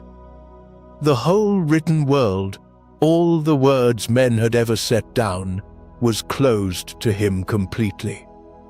He looked at a page and saw nothing but a fence of meaningless little shapes. His name was Akiva, and he lived in the land of Israel a very long time ago, getting on for 2,000 years now. And he was a shepherd, a poor one. He spent his days out on the hills behind another man's flock, in the heat and the wind and the long, long silence, watching over sheep that weren't his. It was a humble life, an honest one, but a small one. And he was, by the time we meet him, a middle-aged man who had spent his whole life that way and expected to spend the rest of it the same, out on the hills with the sheep, until his body gave out, and that was that. And underneath it all, he carried a quiet shame. Because in his world, to be unlettered, to be a man who couldn't read the holy words, couldn't study, couldn't sit with the learned and follow what they said, that was to be on the outside of everything that mattered. The scholars looked down on men like him. And worse, he looked down on himself. He's said to have felt a real bitterness toward learned men, the sour ache of someone standing forever outside a lit window, watching a warmth he'll never be let into. And the cruelest part, the part you might know yourself, was the certainty that it was too late, that the window had closed a long time ago. You learn your letters as a child when your mind is soft and quick. A man of 40, with a lifetime of hard work behind him and a head full of nothing but sheep and weather. That ship had sailed decades back. Everyone knew it. He knew it. It was too late for him, and there was no use even being sad about it anymore. It just was what it was. Have you felt that? That quiet, settled, too late to learn the thing, too late to change the work, too late to become the person you once, long ago, half imagined you might become. It's one of the heaviest feelings a grown person carries, precisely because it feels so reasonable, so obviously true. Of course it's too late. Look how old I am. Look how far behind. And then, one day, Akiva stopped at a well. This part of the story is one the tradition has loved and polished for many centuries, so let's receive it as the teaching tale it is. He'd come to a well to draw water, an ordinary errand, the kind of thing he'd done 10,000 times. And while he was there, his eye fell on a stone. A great stone, set there by the well where the water was drawn up and spilled, day after day, year after year.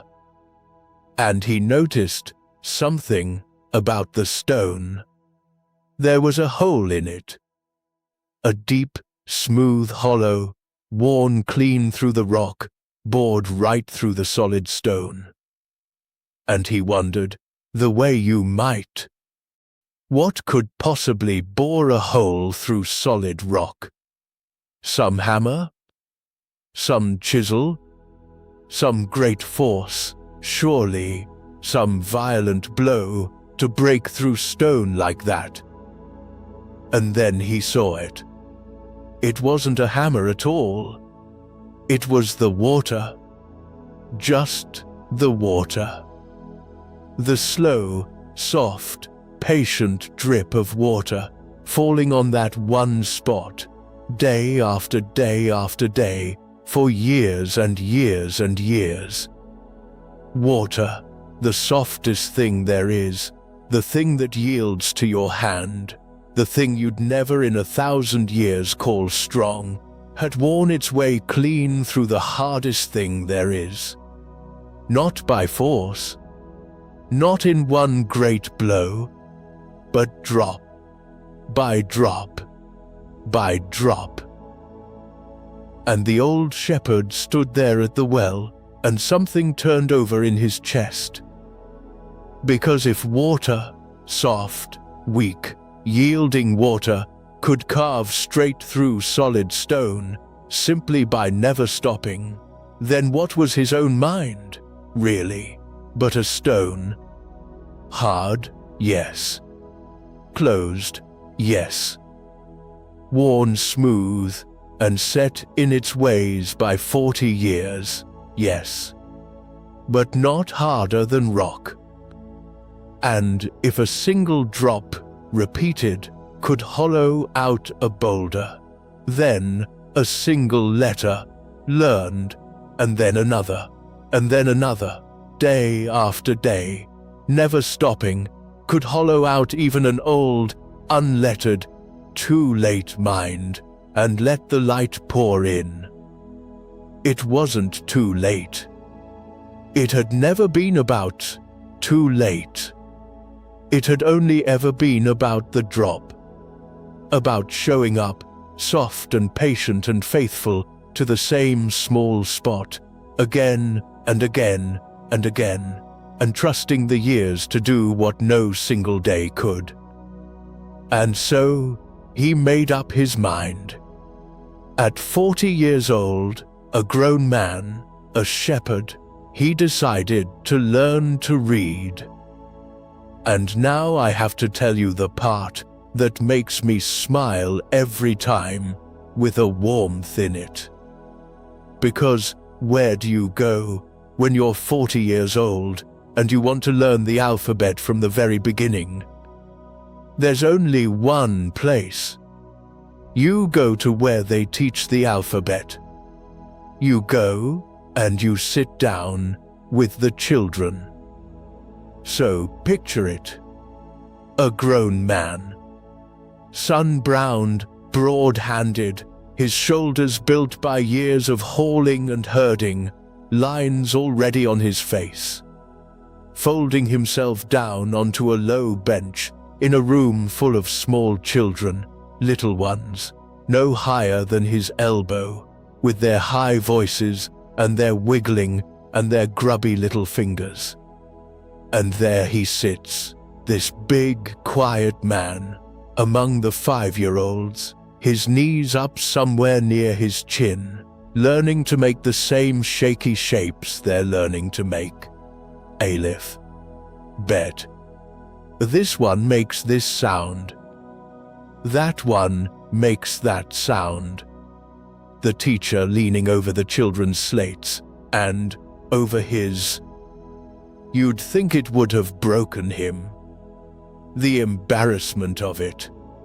A man his age, with his pride, sitting in the children's row. And maybe, at first, it stung. But I don't think it stung for long.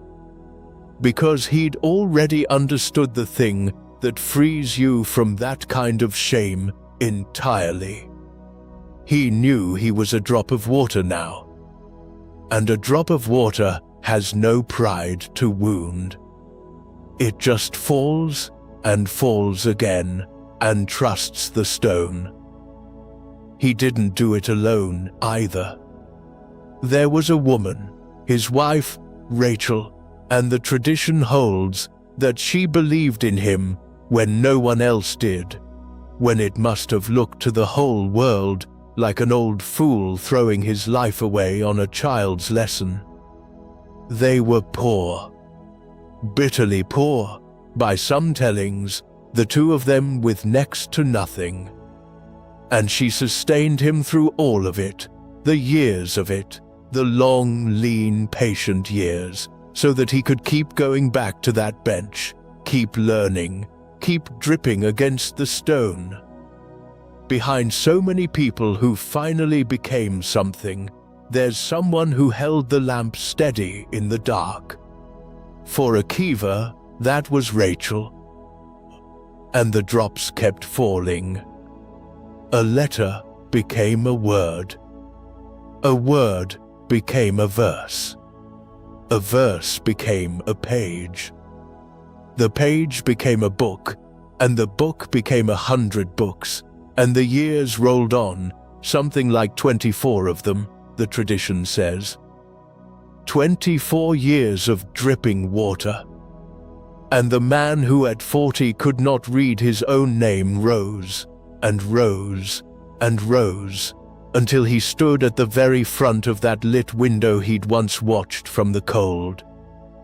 He became a teacher. Then, a great teacher.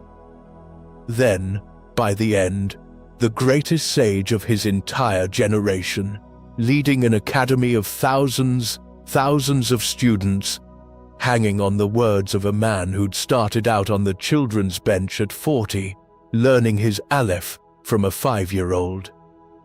The softest thing, wearing through the hardest thing. Not by force, by never stopping. So that's what the old shepherd leaves at the foot of your bed tonight. It is not too late. Whatever the thing is, the language you never learned, the skill you let slip, the whole new chapter you've quietly decided, the clock has closed on. It is not as closed as it feels. The feeling of too late is real, but it is not true. It's just the stone, telling you it's too hard to bore through. And the stone is wrong. It's always been wrong. You don't beat the stone with one great heroic blow tomorrow morning.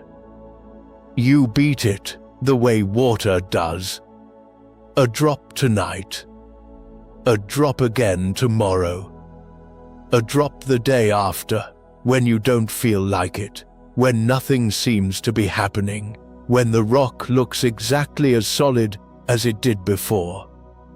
And one day, not soon, maybe, but one day, you look down and there's a hole worn clean through the thing you were sure could never be moved. Consistency, soft and patient and faithful, beats force every time. Water wears through stone. And from a man remade, slowly, drop by drop, across 24 patient years, we turn now to a man remade in an instant. Not by the slow drip of his own faithful effort, but by something, someone, that walked into his life from the outside, unannounced, one ordinary day. A single ragged stranger who came into town and asked one strange question, and took the whole careful life this man had built and turned it, in a moment, completely upside down. Before I tell you about that stranger, before I tell you what one ragged traveler did to a settled, respectable man's whole life, let me share one quiet thing with you. Just a small word, the way I might lean over and tell you something between two stories. For those of you who walk with us a little more closely, over on Patreon, there are special episodes you won't find anywhere else. Episodes where I sit down and read the great old books aloud, slowly, the way they were meant to be heard in the dark. Books like the Meditations of Marcus Aurelius, The Wisdom of the Ancients, read just for you, just for sleeping. And here's the part I love most. Over there, you can ask. You can tell me which old book you'd like to hear next, which voice from the past you'd like read into your night, and I will do it. I will read it for you. There's no rush, and there's no pressure. It's simply there, a quiet door, if you ever want to open it. Now, about that stranger.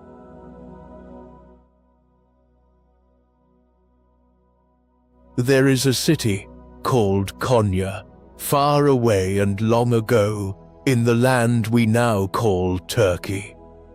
And in that city, near the middle of the 13th century, there lived a man who had, by every measure anyone knew how to measure, arrived. His name was Jalal al-Din. The world would come to call him Rumi. But on the morning our story begins, no one called him a poet. They called him teacher. They called him master.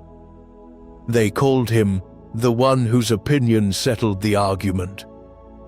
He was a scholar, a jurist, a man of the law and of the holy books, the kind of man whose father had also been a great teacher, so that learning ran in him like a family trade. By his late 30s, he sat at the center of a respectable life, the way a stone sits at the center of a still pond. Students gathered around him in their rows.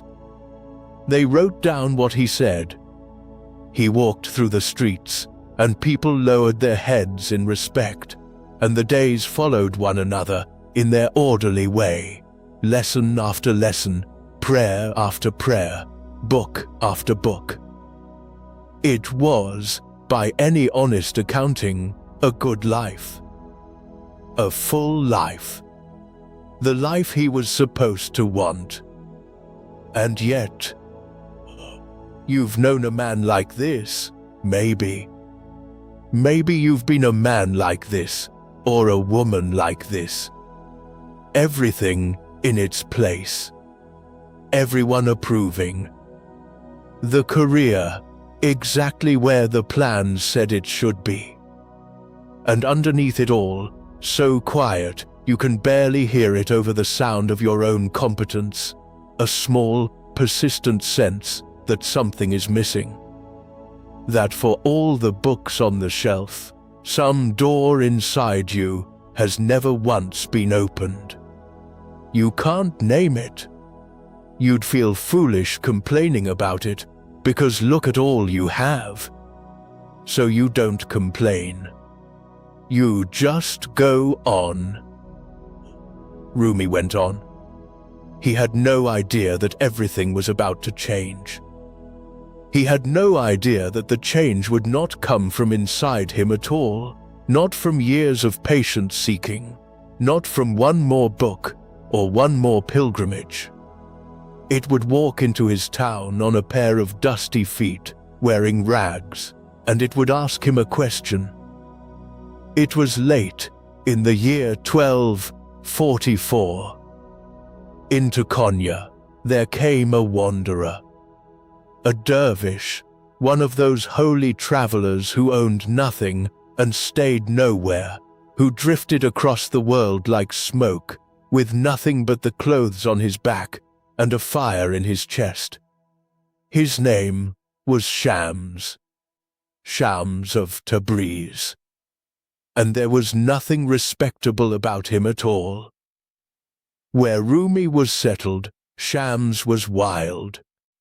Where Rumi was honored, Shams was a mystery, a man who looked to the careful citizens of Konya like a beggar, like a madman, like trouble. He had spent his whole life searching for a single companion, one soul who could meet him at the depth where he lived, and he had not found one. Not in any city. Not in any school. And then he found Rumi. The stories of exactly how they met differ, the way old and treasured stories do, passing from mouth to mouth across the centuries. But at the heart of all of them is a question. Shams looked at this famous scholar, this man surrounded by his books and his certainty, and he asked him something. Something piercing. Something that went straight past all the learning, all the titles, all the rows of nodding students, and pressed its thumb directly on the one tender place Rumi had spent a lifetime building walls around. He asked, in essence, what is all of this for? All these books you've memorized, all this knowledge you carry like a man carrying water in his arms. Does it warm you? Does it change you? Or are you simply a donkey loaded with books, carrying a weight you've never once tasted? In one telling, and I'll tell you honestly, this is the kind of detail that lives in legend more than in the record, so hold it gently. In one telling, Shams took Rumi's precious manuscripts, the books he loved, the writings he had gathered over a lifetime, and he threw them into a pool of water, drowned them. And when Rumi cried out in horror, Shams reached in and lifted them back out, dry, untouched, not a page ruined. And he looked at the stunned scholar and said, more or less, this is the knowing you could not find in any of these books. Whether the manuscripts truly went into the water or not, the meaning is the same, and it landed like a stone through ice. The ground that had held Rumi's whole life simply gave way beneath him. Now, here is the thing you'd expect. you'd expect the respectable man to be offended. To call for his servants, to have this ragged troublemaker thrown out of the city, to straighten his robes and go back to his comfortable rows of students and forget the whole strange afternoon. That is not what happened. Because something in Rumi had been waiting his whole life for exactly this question. And when it finally came, he did not turn away from it. He turned toward it. He took the wild stranger into his home. And for the next 18 months, give or take, the two of them were almost never apart. I want to be careful and clear with you about what passed between these two men, because it is one of the great friendships in the history of the human heart, and it has too often been flattened by people who don't understand it. This was a meeting of souls. A friendship so deep it has its own word in the Sufi tradition, companionship of the spirit. Two people who recognize in each other something they had each given up hope of ever finding in another living person. The longing was real, the love was real, the grief that came after was real, and all of it lived at the level of the soul, in that deep place where one human being finally, fully sees another and is seen in return. They would shut themselves away and talk for days. They would fall into long silences that said more than the talk. The student stopped being a student. The two became, in the truest sense, mirrors held up to one another's light. And Rumi was remade. His own son left us the line that says it best. He wrote that after his father met Shams, after that ragged stranger walked into their ordered, respectable life and turned it upside down, his father danced all day and sang all night. He had been a scholar. He became a poet. Think about that. A grown man, a serious man, a man of law and learning, whom the whole city respected. And now the neighbors would see him in the street, turning, spinning, his arms open to the sky, tears or laughter on his face, words pouring out of him that no one had ever heard him say before. The dignified professor had become a man on fire. But not everyone was glad. Because here is what happens when a stranger sets your life ablaze. Other people, the ones who loved the old you, the comfortable you, the you they could predict, some of them do not celebrate. Some of them grow afraid. And some of that fear curdles into something darker. Rumi's students, his old followers, watched their master pour all his attention, all his love, all his soul into this penniless outsider who had appeared from nowhere, and they grew jealous. Bitterly, dangerously jealous. They wanted their teacher back. They wanted the rows and the lessons and the dignity. They wanted Shams gone. And one night, he was. Shams of Tabriz vanished, disappeared from Konya, and from history, and from Rumi's life. The tradition that has come down to us, and again, I'll be honest, that the record here is shadowed and uncertain, held more in sorrow than in fact. The tradition says that the jealous disciples are the ones who made him disappear. That the stranger who had set their master's life on fire was quietly and terribly put out. I'll say no more than that, because the gentleness of this hour asks for no more than that. He was there, and then he was gone. And Rumi was shattered. He searched. He could not believe it. He traveled looking for his friend, asking after him in distant cities, refusing for a long time to accept that the other half of his soul had simply been taken from the world. The man who had danced all day was now a man undone by grief, walking the streets, calling a name that no longer answered.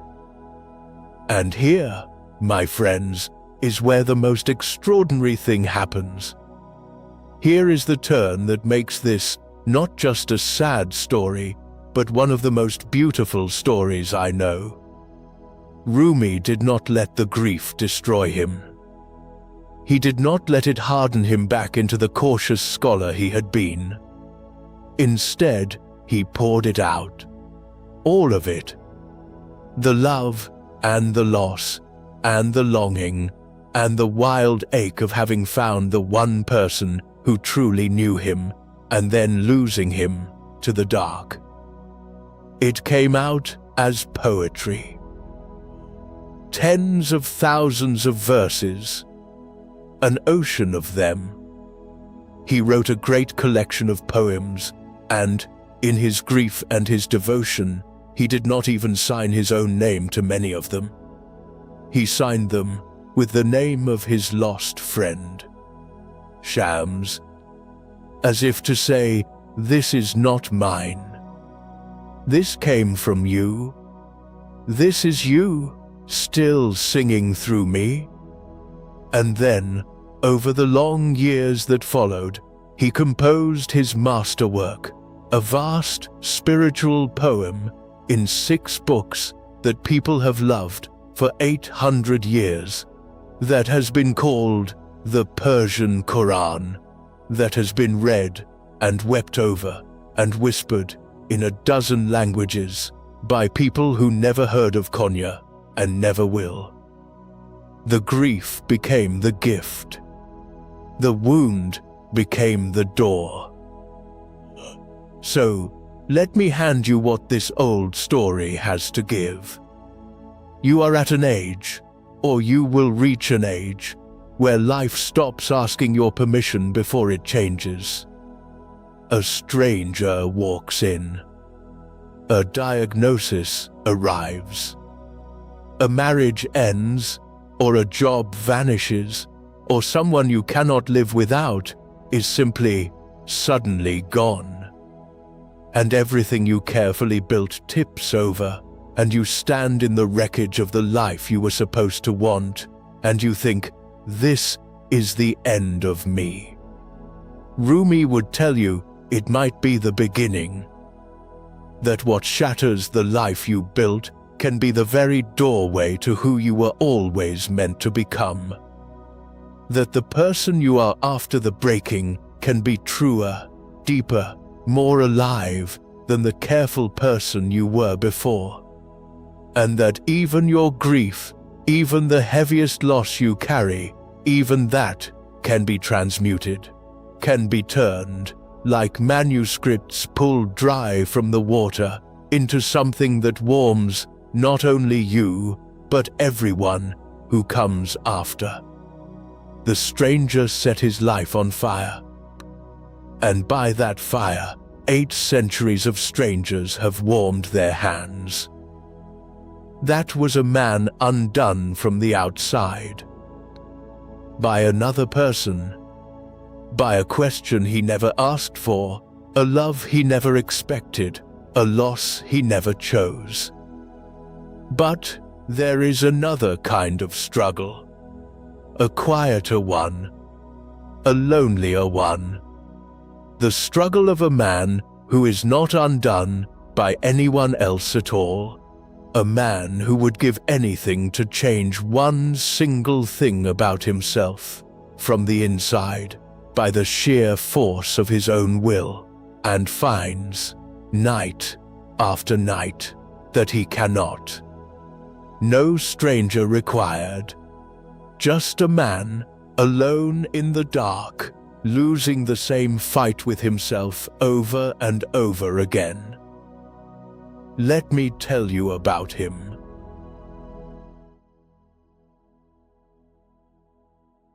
There was a young man, 1600 years ago and more, in the cities of North Africa and then in Italy, who could do almost anything with words.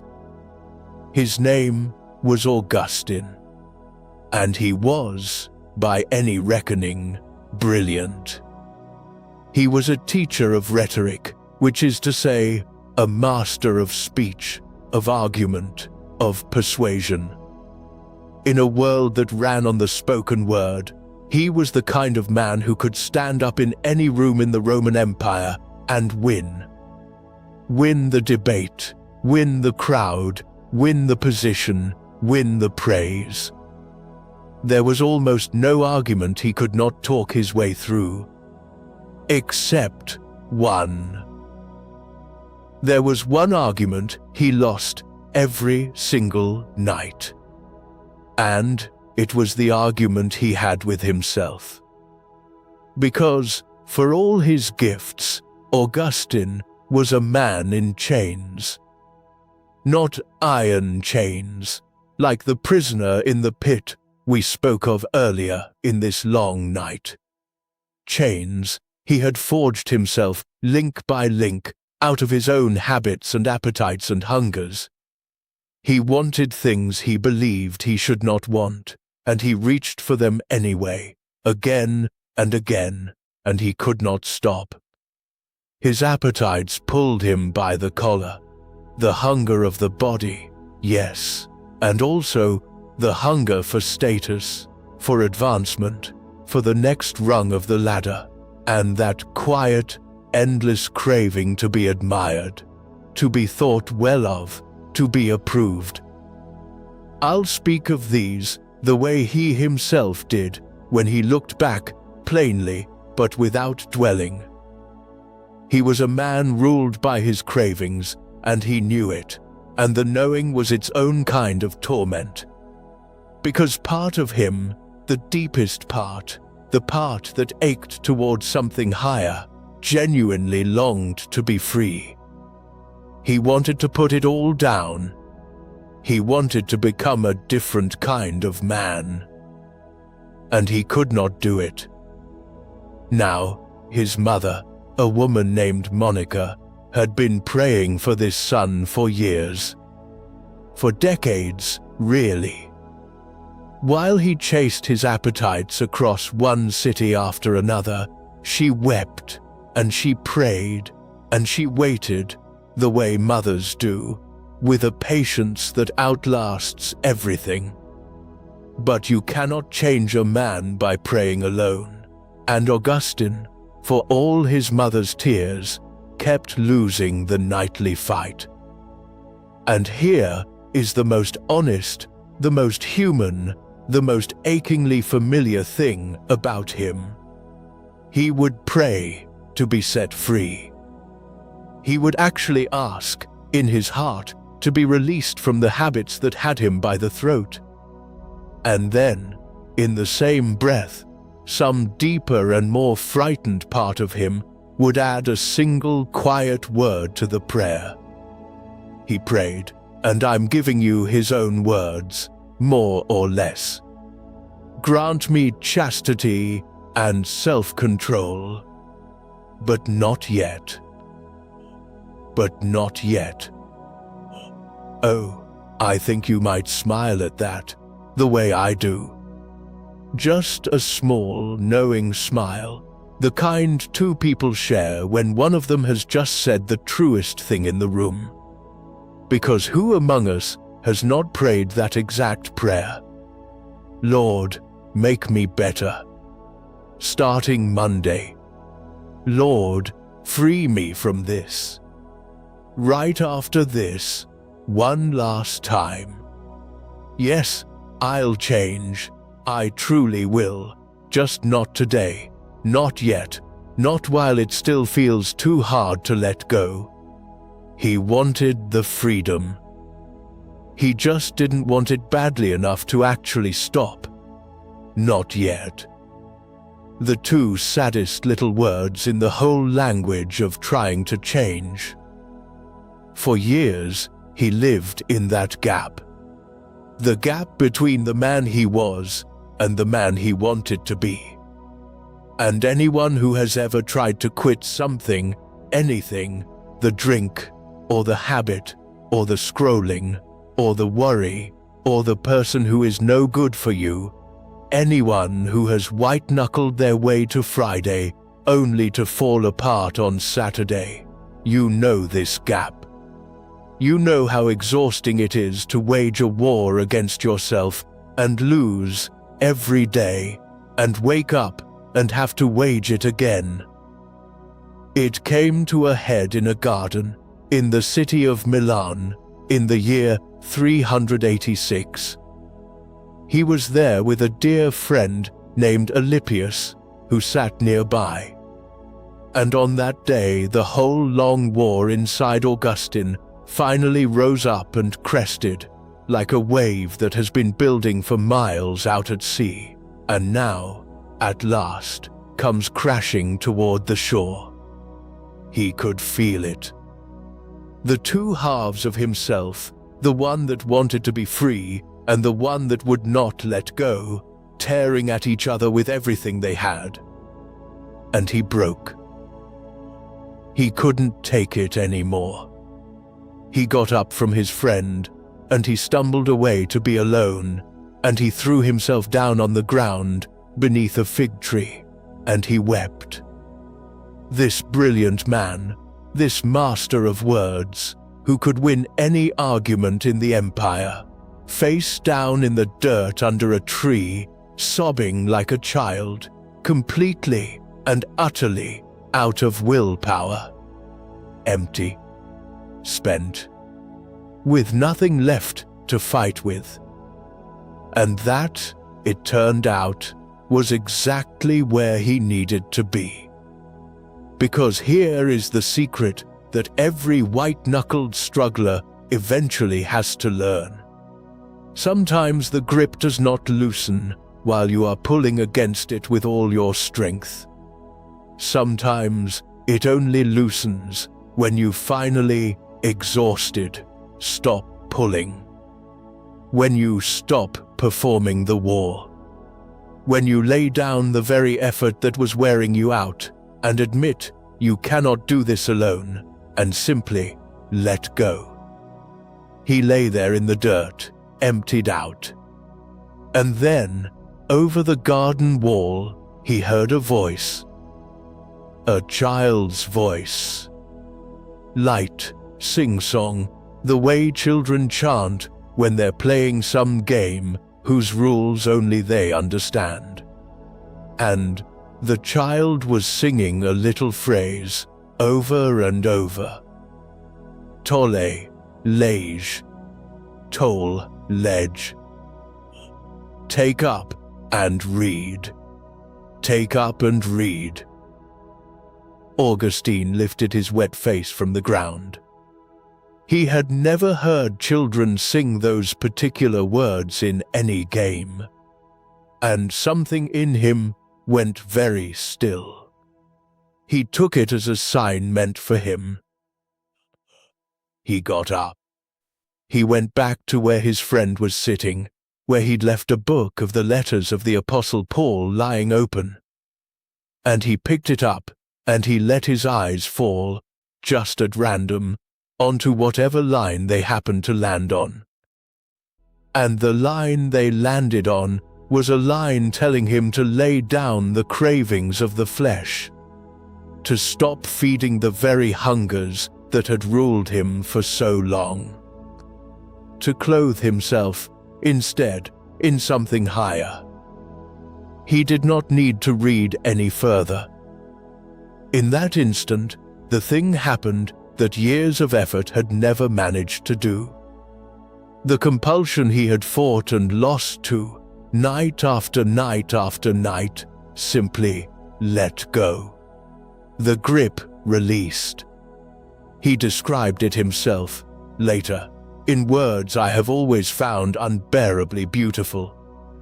He said that as he finished reading, it was as if a light of peace, of certainty, flooded into his heart, and all the gloom of his doubt vanished away.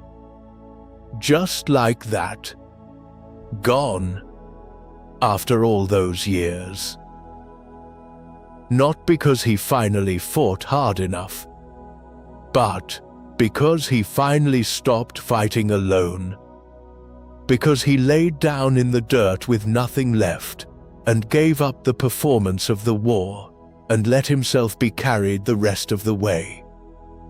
That weeping man under the fig tree became, in time, one of the most important voices in the whole history of Christianity. A bishop. A writer whose words are still read 16 centuries later by people who have never won an argument in their lives, but who know exactly what it feels like to be in chains you cannot break by yourself.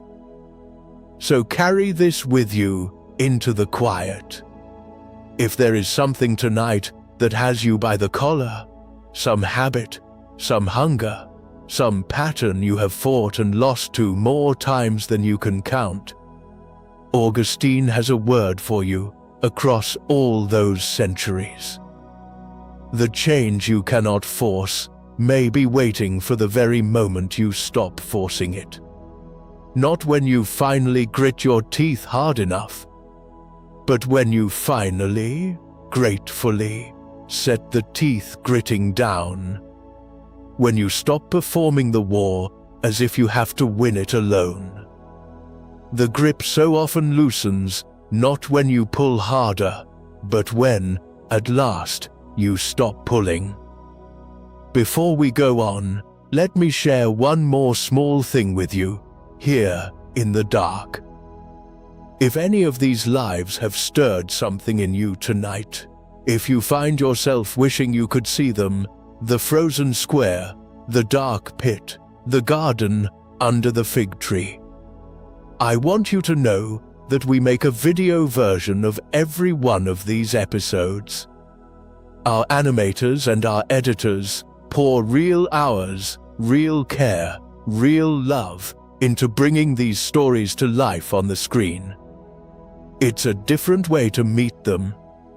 So sometime, when you're awake and rested, you might watch one with your eyes open, and then, that night, listen to it again with your eyes closed. Both ways have their own kind of magic. That's all. Now, our next story.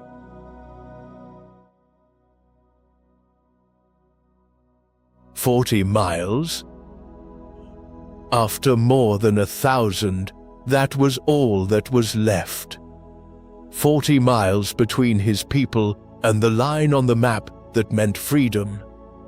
And it was there, in the freezing dark, that close to safety, that the strongest man in this whole long night did the strongest thing he ever did.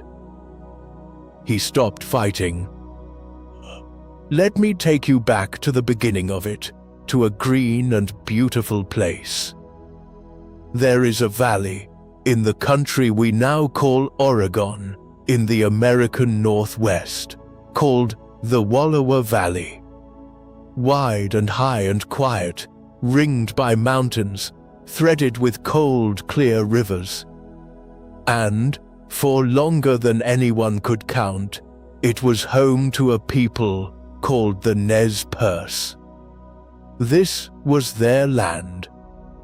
Their grandparents' land, and their grandparents' grandparents. They knew every bend of its rivers, and every turn of its seasons. It held their dead. It was, in the truest meaning of the word, home. And among them was a man we remember as Chief Joseph. Now, I want you to set aside, gently, any picture you might carry of what a chief like this was supposed to be. Joseph was not, First and foremost, a warrior. He was not a man who lived for battle. He was a caretaker, a civil leader, the kind of man whose work was to hold his people together, to settle disputes, to think ahead, to protect the women and the elders and the children. His strength was the quiet kind, the kind that keeps a community whole. He wanted, more than anything, to keep his people on their land and out of harm's way. But in the year 1877, a line was drawn across his home. The order came down from a government far away that the Nez Perce were to leave the Wallowa Valley, to give up the land that held their dead and move on to a reservation, a small assigned place that was not theirs and never had been. Joseph did not want war. He argued against it among his own people. He tried, with everything in him, to find a way to protect his people without a single drop of blood being spilled. But events have their own current, and they pulled harder than one man's wisdom could hold. Violence broke out. And suddenly, this man who never wanted to fight at all found himself with no choice left but to run, to gather his people and understand this was not an army.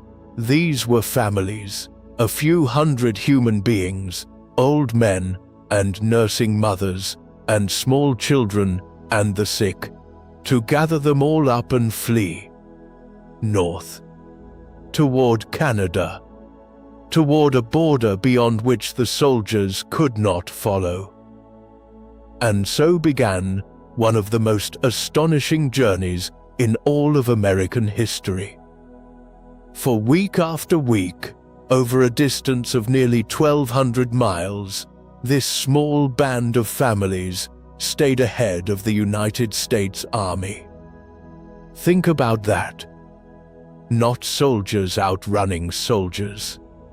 Families, carrying their elderly, carrying their babies, driving their horses across mountain and river and plain, while behind them came a trained military force, larger and better supplied, led by a general named Howard, hunting them across the whole vast width of the West. And again, they slipped the trap. They outmaneuvered the army. They crossed rivers the soldiers thought they couldn't cross, took passes the soldiers thought were impassable, and where they had to fight to protect the column, they fought with such skill that military men studied it for generations afterward. It was a fighting retreat of almost unbelievable courage, conducted not for glory, not for conquest, but for one reason only: to get the children to safety.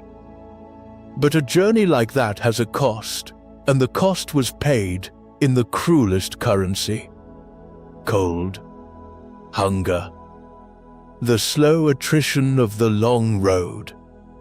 With every mile, the people grew more exhausted. Food ran thin. The horses failed. Winter, which comes early and hard to that high country, began to close its hand.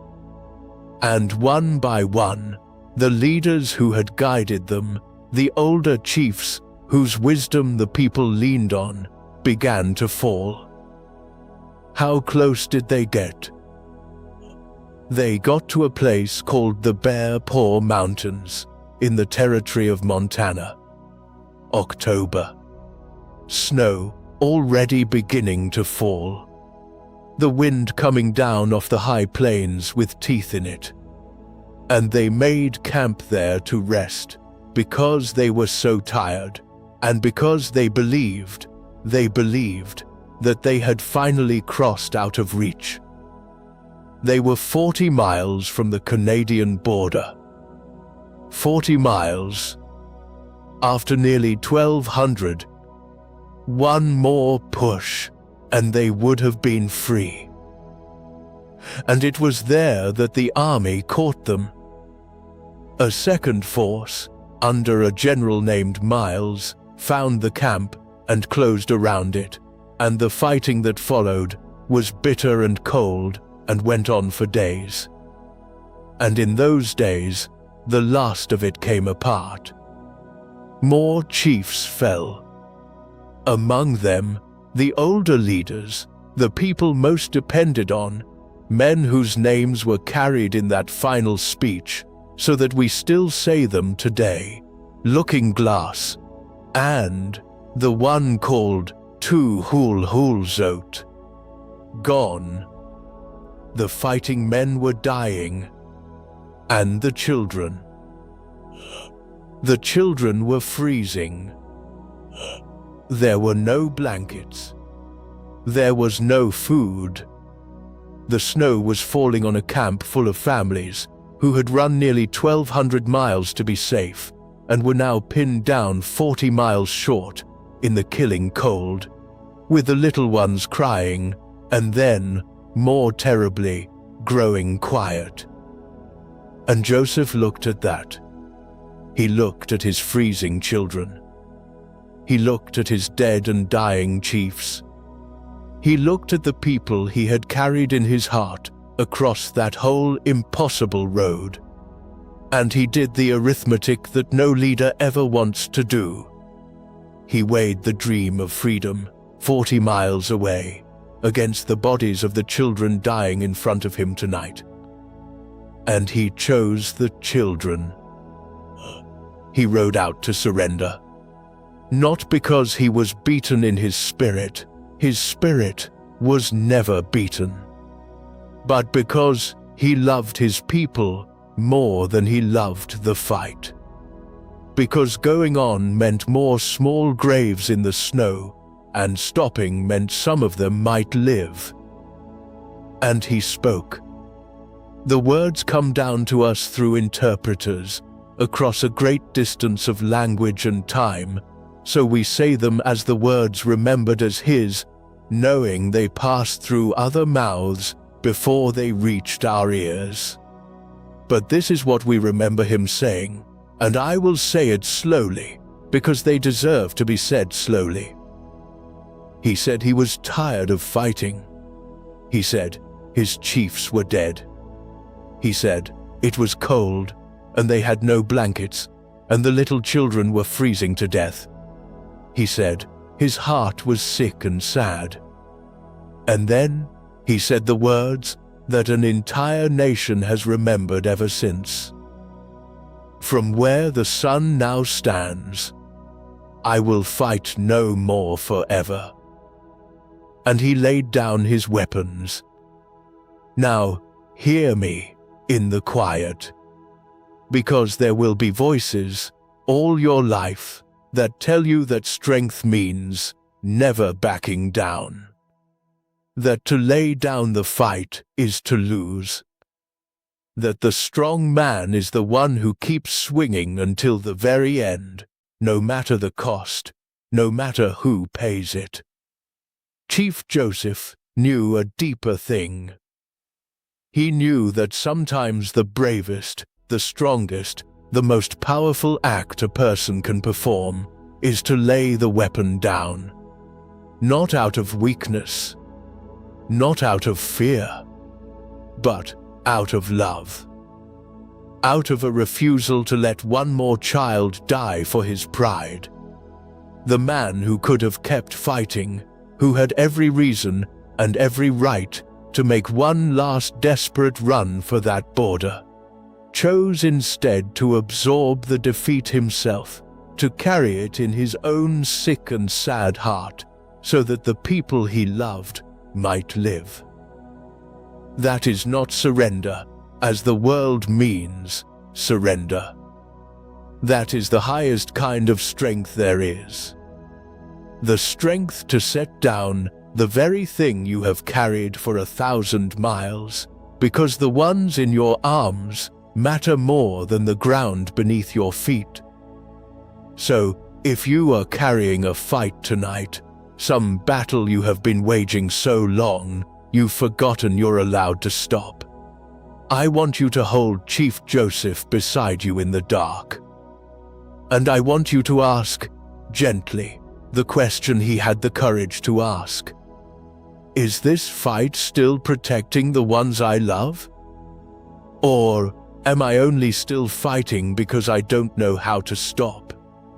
Because there is no shame, none at all, in laying the weapon down to spare what you cannot bear to lose. Sometimes that is not the moment you were broken. Sometimes that is the bravest thing you will ever do. He laid down a fight to spare his people. But there is one more fight I want to tell you about before this long night is through. The oldest fight there is. Not a fight against an army, and not a fight against yourself, but a fight a heart wages in silence, sometimes for a whole lifetime, the refusal to forgive. And the person I'm about to tell you about stood face to face, one ordinary evening, with the very last man on earth she believed she could ever forgive.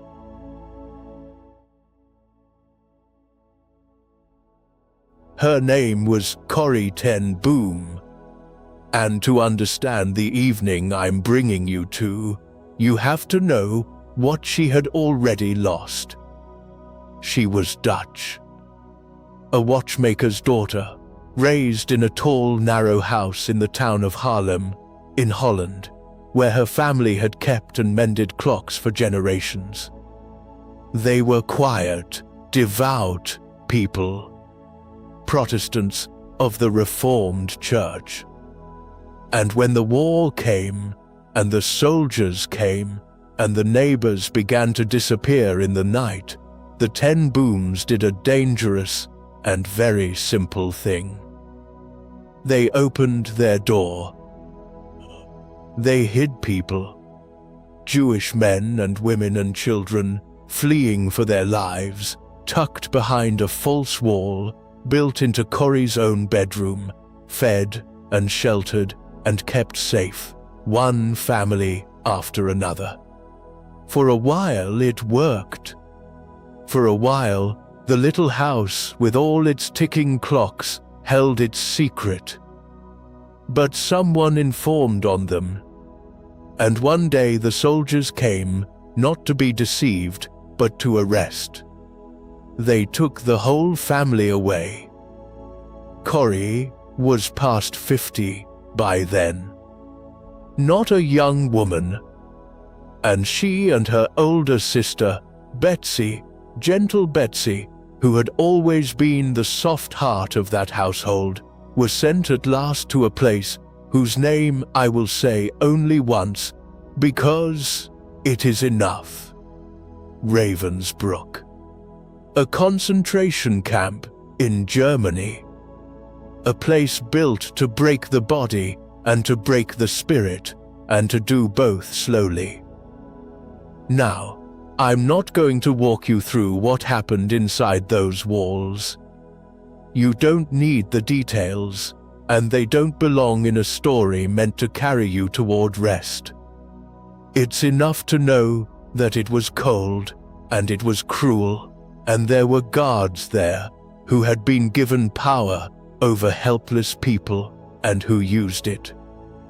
It's enough to know that Betsy, kind Betsy, who in the very worst of it kept whispering that there is no pit so deep that love is not deeper still, Betsy did not come home. She grew weaker and weaker through that winter, and she died there, in that camp, far from the tall house and the ticking clocks. And Corrie carried that loss out through the gates when the war finally ended, and she, somehow, was set free. Carry that with you for a moment. A sister gone. Not gone to age, not gone to illness, in a warm bed with family around her. gone to that, taken by the slow machinery of men who felt nothing. That is the wound Corrie ten Boom walked back into the world carrying.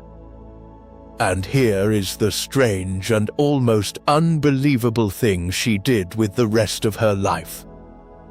She did not go home and close the door and pull the curtains, the way so many of us would have, the way anyone could forgive her for doing.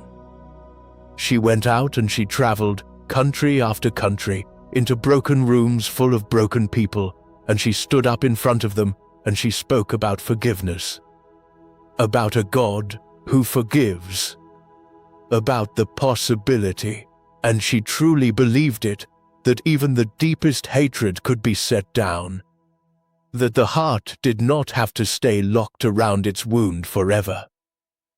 She believed it. She said it out loud to strangers again and again. And then, one evening in 1947, in the city of Munich, in the very country where it had all happened, her own belief came walking straight toward her across a church. She had just finished speaking. The hall was emptying out, the way halls do, people rising from their seats, gathering their coats, drifting toward the doors in twos and threes. And she stood near the front, tired in that good way you are, after you've given something of yourself, watching the room thin out. That's when she saw him.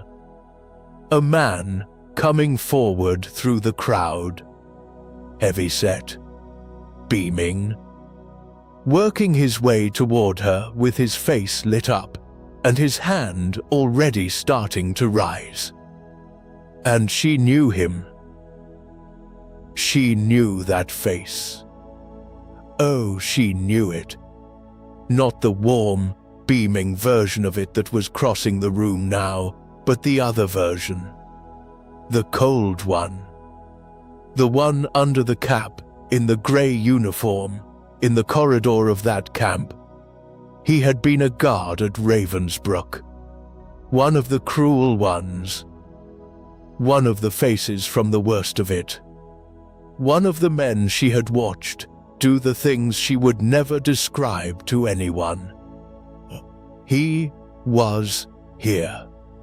And he was smiling. And he had no idea who she was. That's the part that catches you, isn't it? He didn't recognize her. To him she was just the speaker, the kind older Dutch woman who had stood up tonight and talked so beautifully about God's mercy. He had no idea that the woman whose hand he was reaching for had stood in his corridor, in his camp, and watched her own sister fade away. To him, this was a happy moment. To her, the whole frozen winter came rushing back in a single heartbeat. "What a fine message, Fräulein," he said, beaming. "How good it is to know that, as you say, all our sins are at the bottom of the sea." And then he told her. He told her, not knowing that he had been a guard there, at Ravensbrück, he said, named it right to her face, but that since the war he had become a Christian. That God had forgiven him for the cruel things he had done. And now, he said, he would like to hear it from her. From her lips. He put out his hand. "Will you forgive me?" And Corrie ten Boom, the woman who had crossed half of Europe, telling rooms full of strangers that forgiveness was possible, froze. Her hand would not move. Think about that. She had said the words 1,000 times. She believed them. She had built the whole rest of her life on them. And now here was the test of all of it, standing in front of her with his hand out, and her own hand hung at her side like it was made of stone. She could not lift it. She simply could not. Because in that instant, it all came back. Betsy. The slowness of it. The cold. The winter. Everything that this man, and men exactly like this man, had done. The smiling face in front of her dissolved, and she saw the other face. And the most natural thing in the world, the most human thing, the thing any of us would have felt, rose up in her like a wall. Not him. Not this one. Anyone but this one. He has no right to ask. He cannot just become a Christian and smile and put out his hand and have it all be washed away. Not after Betsy. Not after that. And the man stood there, hand extended, waiting. It could only have been a few seconds. But you know how a few seconds can stretch. We felt that more than once tonight, haven't we? A handful of moments swelling out to hold a whole lifetime. For Corrie, those seconds held everything. Her sister, her anger, her faith, and the terrible, narrowing knowledge that the man was still waiting and that she was going to have to do something, one way or the other. And this is the heart of it. This is the thing I want to leave with you tonight, so listen gently. She did not feel forgiveness. Let me say that again, because it matters more than almost anything in this whole long episode. She did not feel it. There was no warmth in her, no softening, no rush of love for this man. There was only the cold memory and the stone hand and the wall. If she had waited for the feeling to come, if she had stood there and waited to feel forgiving before she acted, she would have stood there forever, and her hand would never have moved, and the man would have lowered his and walked away, and the wound would have stayed locked exactly where it was. But Corrie understood something in that moment. Something she could only have learned by standing in it, and she understood that forgiveness is not, first, a feeling. It is a decision, an act of the will, something you choose, the way you choose to take a step in the dark before you can see where your foot will land. The feeling, if it ever comes, comes after. The feeling follows the choice. It does not lead it. And she knew she did not have the strength to make that choice on her own. She knew it. She was honest about it in the telling ever after.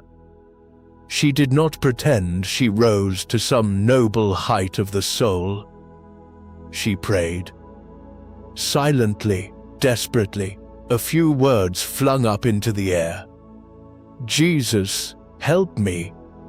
I can lift my hand. I can do that much. You supply the feeling. And then, this is the part I want you to see. She did the only thing she could actually do. She could not change her heart, but she could move her arm. So she moved her arm, with everything in her saying no, with the wall still up, with no warmth anywhere inside her.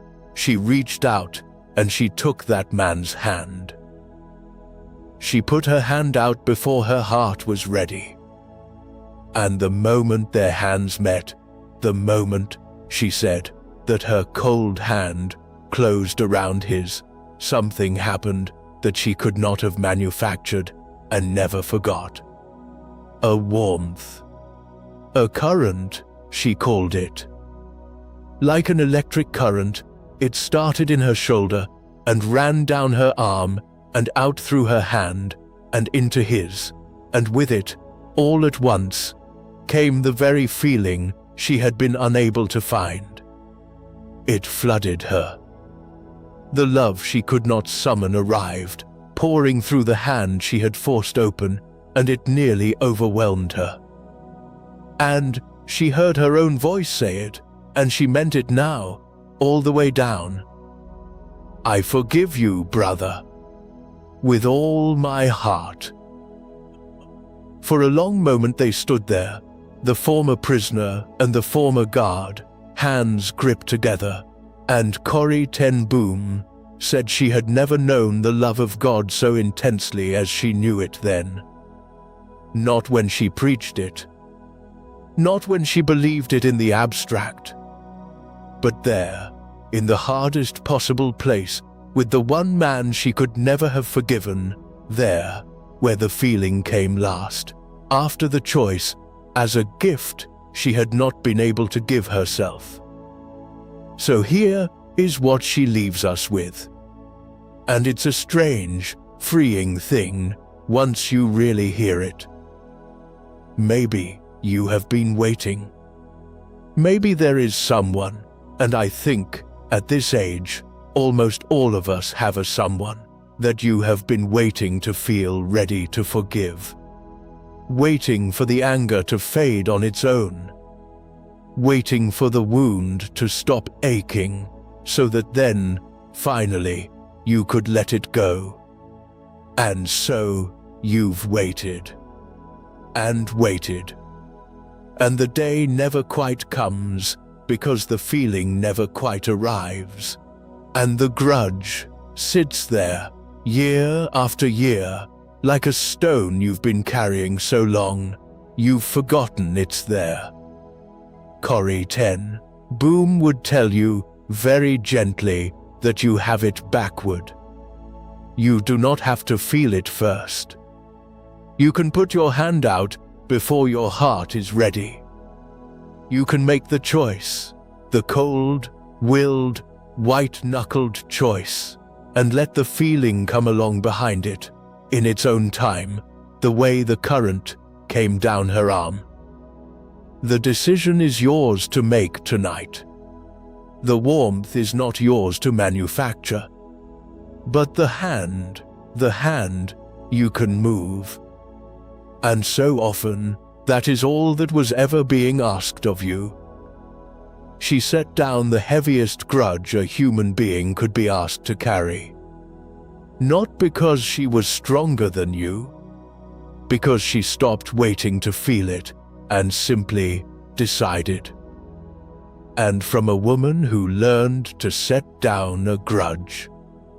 I want to take you now to a mother who had to set down something heavier still, the heaviest thing in all the world.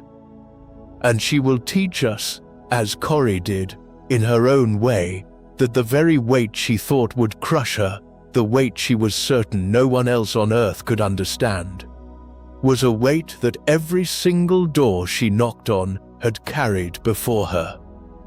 That she was never, not for one step of that terrible road, carrying it alone.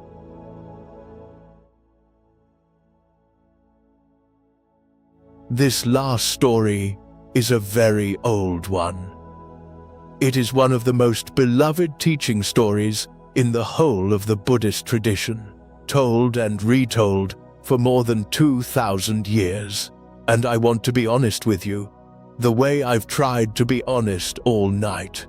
We hold it not as a thing we can prove happened on a certain Tuesday, but as a story kept alive across the centuries, because of the truth folded inside it. A truth so tender and so quietly enormous that I can think of no gentler note to lay you down on as this long night comes near its close. So let your shoulders drop, let your breath go slow, and come with me to an old town in the warm dust of northern India, a town called Savatthi, a very, very long time ago. There is a young woman there. Her name is Kisa Gotami. She is not wealthy, not powerful, not anyone the world would have written down, just a young mother living a small, ordinary life in a small, ordinary house. And she has one child, a little one, her only one. And that child is the whole of her sky. You know what that love is. Even if you've never held a child of your own, you know the shape of it, the way a small life can become the axis, the whole world turns around, the first thing you think of in the morning, and the last warmth you check on before sleep. That was Kisa Gotami and her child, the center of everything. And then, one day, the child dies. I am going to move through this very softly, because it is the tenderest thing in all our long night, and because I think there may be someone listening who knows exactly this weight. I'm not going to show you anything. I'm only going to tell you what her arms knew. One day, the little one falls ill, the way little ones do, and this time does not get better, and the small bright life simply goes out, the way a candle goes out, here and then, very quietly, not here. And the mother is left holding a stillness where a whole world used to be. And Kisa Gotami cannot accept it. That's the beginning of the story, really. Not the death, the not accepting. Her mind will not take the shape of the truth. It cannot. Something in her simply refuses. He is only sleeping, she tells herself. He is only sick. There must be something, somewhere, some medicine, some cure, some wise person who knows the secret to bringing him back. And so, and here, the story becomes almost unbearable, and also strangely holy. She gathers the small body up into her arms, and she goes out into the town, and she begins to knock on doors. She carries her child from house to house. To every neighbor, every stranger, every door in Savati, she goes, and she asks the same impossible question. Do you have medicine for my child? Do you have medicine for my child? Please, please, do you have something that will make him well? And the people of the town look at this young mother with the still child in her arms and the terrible hope in her eyes, and their hearts break for her, and they do not know what to say. Some turn away. Some shake their heads gently. Some, perhaps, are a little frightened by the rawness of it, because there is no medicine. They know there is no medicine, but she cannot hear that yet. She knocks on the next door, and the next, and the next, asking and asking, because to stop asking would be to admit the one thing she cannot admit. Until, at last, someone, some kind soul, watching her go from door to door, says to her, gently, "There is one you should go and see. There is a teacher staying near the town. A wise man. Perhaps he will know what no one else does. Go to him." And her heart leaps. Of course, a wise man. The one person who might have the cure, the others didn't. And she gathers up the child and she goes to find this teacher, the one the world would later call the Buddha, the awakened one, and she finds him, and she falls down in front of him, and she pours out her plea. Please. They say you are wise above all others. I have been to every house, and no one can help me. Give me medicine for my child. Now, here is the first beautiful thing the teacher does. He does not argue with her grief. Think how rare that is. He does not say, the way people so often say to the grieving, you have to accept it, he's gone, this is the way of things, be strong. He does not lecture her. He does not try to pry the truth into her by force, the way you cannot pry a clenched hand open without breaking it. He looks at this shattered mother with the child in her arms, and he meets her exactly where she is. Yes, he says, I can help you. I will need one thing. Bring it to me, and we will see what can be done. And the hope in her, oh, the hope just blazes up. Anything? Tell me. What do you need? A mustard seed, he says. A mustard seed. The smallest, most ordinary thing. In that part of the world, in that time, there was a mustard seed in every kitchen. It was the most common thing imaginable, like asking someone today for a single grain of salt or a spoonful of flour. There was not a household in Savati that didn't have one. It was nothing. It was the easiest errand in the world. Her heart soars, that's all. A mustard seed? I'll have it for you within the hour. But, he says, and here is the whole story resting in one small word. But it must come from a house where no one has ever died. Go and find me a single mustard seed from a home that death has never touched. Bring me that, and I will help you.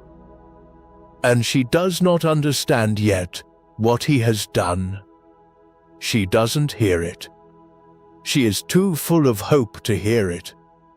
All she hears is mustard seed, easy, go, and she is already up and running, the child still in her arms, back into the town, back to the doors, but this time not with desperation.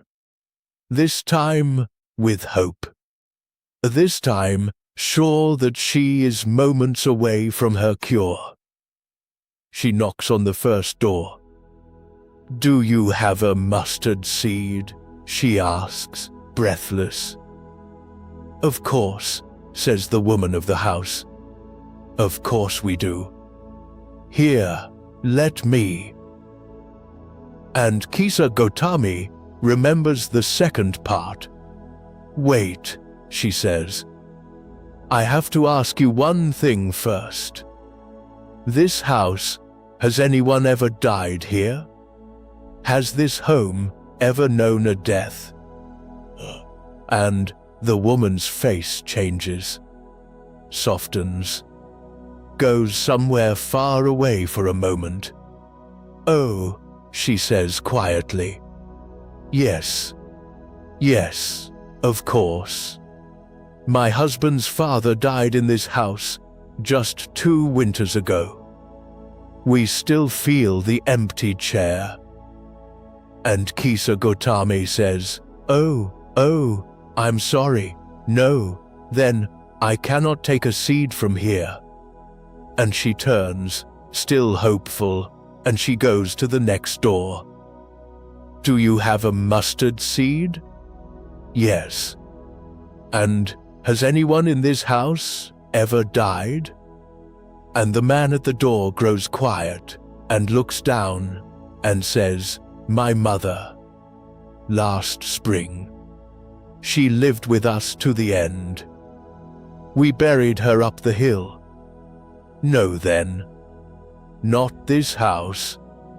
The next. A mustard seed? Yes. And a death? And the young woman at the threshold puts her hand to her mouth and her eyes fill, and she says, "My little girl. 2 summers ago. She was 3.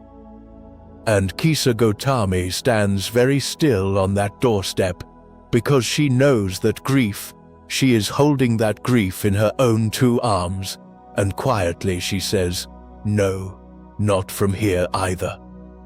And she moves on. And here is where the story does its slow, gentle, holy work. Because it goes on. Door after door after door. And it is always the same. Yes, we have a mustard seed, and then, always, the other thing.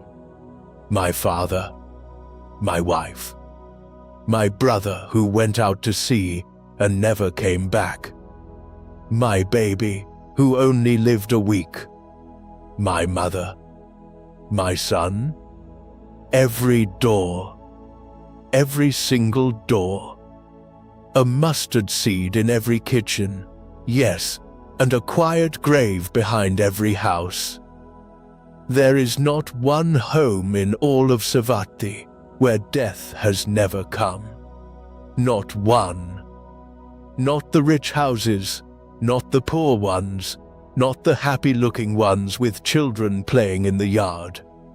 Every threshold she crosses has known this sorrow. Every door has carried this exact weight. And somewhere in that long walk, door by door, voice by voice, grief by grief, something in Kisa Gotami begins, very slowly, to change. The frenzy goes out of her. The wildness, the desperate clutching hope, all the running, it begins to settle, the way silt settles in still water, the way the body finally settles into the bed at the end of a long, long day. 'Cause with every door, she is hearing the same thing. Not just no, she is hearing me too. Everywhere she goes, behind every face, me too. I have carried this. I have stood where you are standing. I have held what you are holding. The widow has carried it. The old man has carried it. The young woman with the tears has carried it. Everyone. Every home. Every life. And the thing she had believed, the thing grief always whispers to us, the cruelest lie it tells, was that she was alone. That her sorrow was a singling out. That this terrible thing had happened to her specifically, set apart from the whole untouched world of ordinary happy people who would never understand. That no one could possibly know what she was carrying. And door by door, that lie quietly comes apart in her hands. She is not singled out. She has not been cursed above all others. She has been folded into something, into the oldest, widest, most human thing there is. The sorrow she was certain no one on earth could share is, in fact, the one sorrow every single household has carried. It is not a punishment laid on her alone. It is the common lot of everything that lives and loves. Every door has known this. Every door.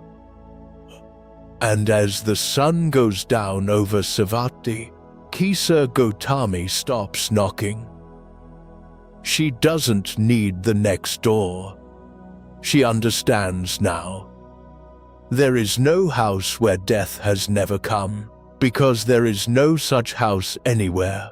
There never was, and the teacher knew it when he sent her out, not to find a cure, but to find this, to find that she was never the only one awake with her grief, that she was, in the deepest way, in company, held inside a sorrow as old and as wide as the human family itself. And with that, gently, finally, so gently, her arms are ready. She carries her child one last time, not from door to door now, but out to a quiet place at the edge of the town, in the soft light at the end of the day. And there, at last, with a tenderness that has nothing of panic left in it, she lays him down. She lays him to rest.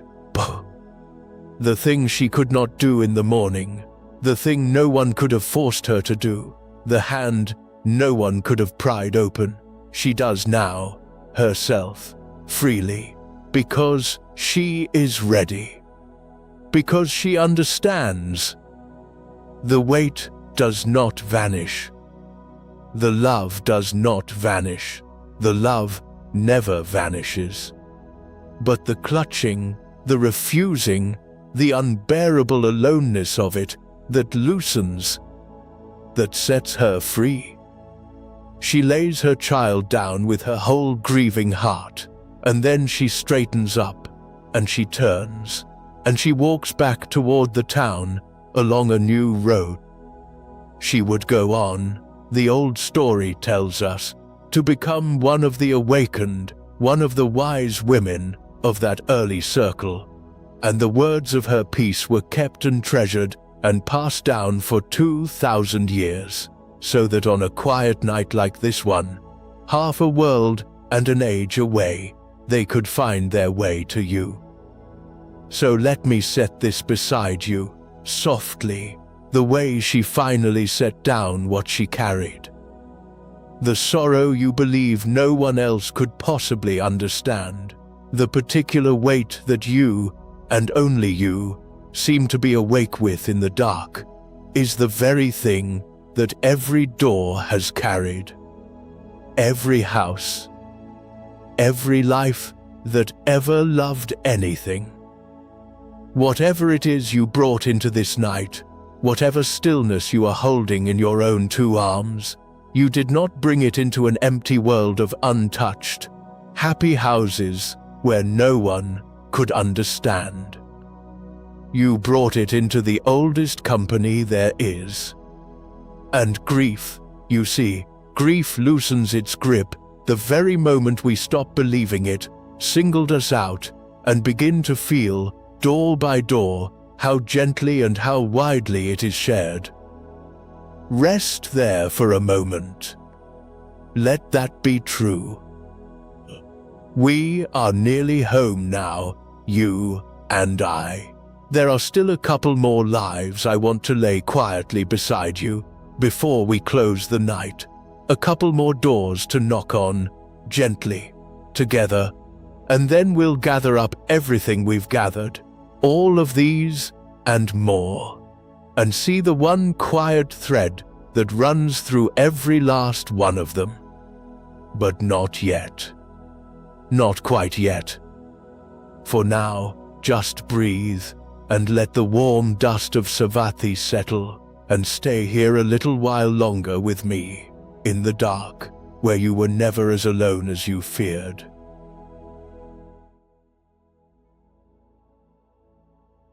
There are still those couple more lives I promised to lay beside you before we close. And here is the first of them. But I want you to notice something, gently, as we cross over to it. Every story we've told tonight has come to us from far away, from old scripture, from worn parchment, from a parable older than the roads it traveled on. We've been knocking on doors in the deep past. Savatthi, Konya, a black pit beneath Tehran, the garden in Milan.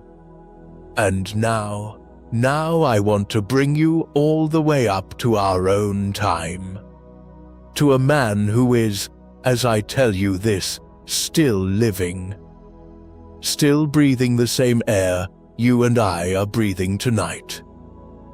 His name you already know. He is the 14th Dalai Lama. But this story isn't really about him. It's about an old monk, a quiet man, whose name was Lopon La. And it's a story the Dalai Lama himself loves to tell, so let me tell it to you the way he tells it, softly, with a kind of wonder he has never quite gotten over. In the spring of 1959, the Dalai Lama fled his homeland. Tibet had become unsafe for him, and so, in the dead of night, he slipped out of the city of Lhasa, crossed the high mountains, and went into exile in India. He was a young man then, and he left behind almost everyone and everything he had ever known. Among the many he left behind was Lopon La, a monk he had known, a gentle scholar of the old tradition. And while the Dalai Lama lived in exile, far away, Lopon La was arrested. He was put in prison, and he stayed there for 18 years. 18 years. Stop for a moment and let that number settle on you the way the dust settled over Savatthi. Picture how long 18 years is. A child born the day he was taken would be nearly grown by the day he came out. In those 18 years, his captors did not simply hold him. They tried to break him. They pressed him again and again to denounce his faith, to stand up and say that everything he had given his life to was a lie. And when he would not, they hurt him for it. The details of that I will not dwell on, and I don't need to. You can feel the weight of 18 years without my placing a single one of them in front of your eyes. Just know that it was long, and it was cruel, and that any ordinary person would have come out of it hollowed, hardened, full of a bitterness they had every right in the world to feel. And then, at last, the years ended. Lopon La was freed. And sometime after that, across all the distance and all the silence, the two old friends were reunited, in freedom, in a world the prison could no longer reach. An old monk and the Dalai Lama sitting together again, the way they once had, before any of it. And the Dalai Lama, looking at this man who had endured the unendurable, asked him a simple question. He asked him whether, in all that time, in all those 18 years, he had ever been afraid. Now, think of all the answers a man could give. He could have said he was afraid of the pain. He could have said he was afraid he would die in that cell, forgotten, and never see the sky as a free man again. He could have said he was afraid of the next day, and the next, stretching out with no end he could see. Any of those would have been the truth, and no one would have thought less of him for it. But that is not what Lopon La said. He said yes. Yes, there had been one thing he was truly afraid of. One thing, in all those years, that had frightened him. And it was not the torture. It was not death. He said he was afraid that he might lose his compassion for the Chinese. Sit with that. Let it land slowly, the way the best things do, late at night, in the dark. A man held for 18 years. A man hurt by other men over and over. Men who wanted to take from him the one thing he loved most. And the single fear that haunted him through all of it, the one thing that could make him toss and turn in that cell, was not what they might do to his body. It was what they might do to his heart. He was afraid that, somewhere in all that suffering, he might start to hate them. And to him, that was the only true danger. That was the only thing in the whole ordeal that he was not sure he could survive. The Dalai Lama, who teaches this with his whole life, says he was deeply moved by it, humbled by it, because it points at something he says again and again in his gentle, laughing way, that the real defeat, the only defeat that truly matters, is not when they take your land, or your home, or your freedom, or even your body. The real defeat is when you let them take your peace of mind. When you let what was done to you turn you into something hard and cold and small. That, he says, is the one loss no one can inflict on you from the outside. It can only happen with your permission. And do you hear it in the dark? Do you hear how this story has been told before tonight, in other rooms, in other centuries, by people who never met? The doctor in the camp, Frankl, who found that the one freedom they could never take was the freedom to choose his own response. The prophet, who returned in power to the city that had cast him out and chose mercy when he could have chosen anything. The survivor of Ravensbrück, who put her hand into the hand of her own guard. Over and over, the same quiet discovery, in faith after faith, that the people who wrong us can reach almost everything. Our comfort, our safety, our days. But there is one small room inside a person that no key can open and no soldier can enter. The room where your kindness lives. The room where you decide who you are going to be. They took 18 years from Loponla. They took his freedom, his health, very nearly his life. But the one thing they wanted most, the surrender of his heart, they never got. Because that was the one door only he could open. And he kept it shut, quietly, for 18 years, and walked out, at the end, still gentle, still whole where it counted most.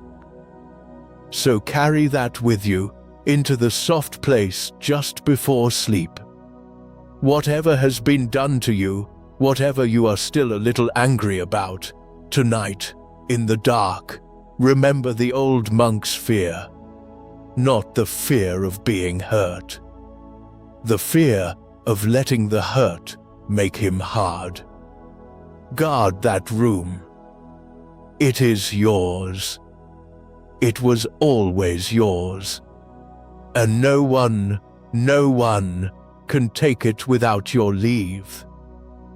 And from a man who guarded the light inside one single heart, let me take you now to a boy who was shown something larger. Not the circle inside one person, but the great circle that holds us all.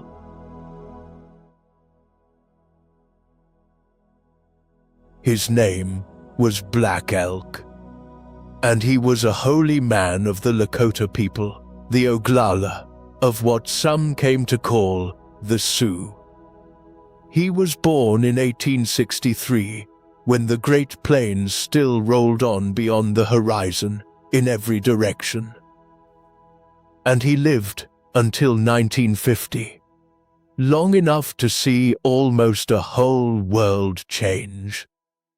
But the story I want to leave you with, the last story of our long night together, comes from when he was just a boy.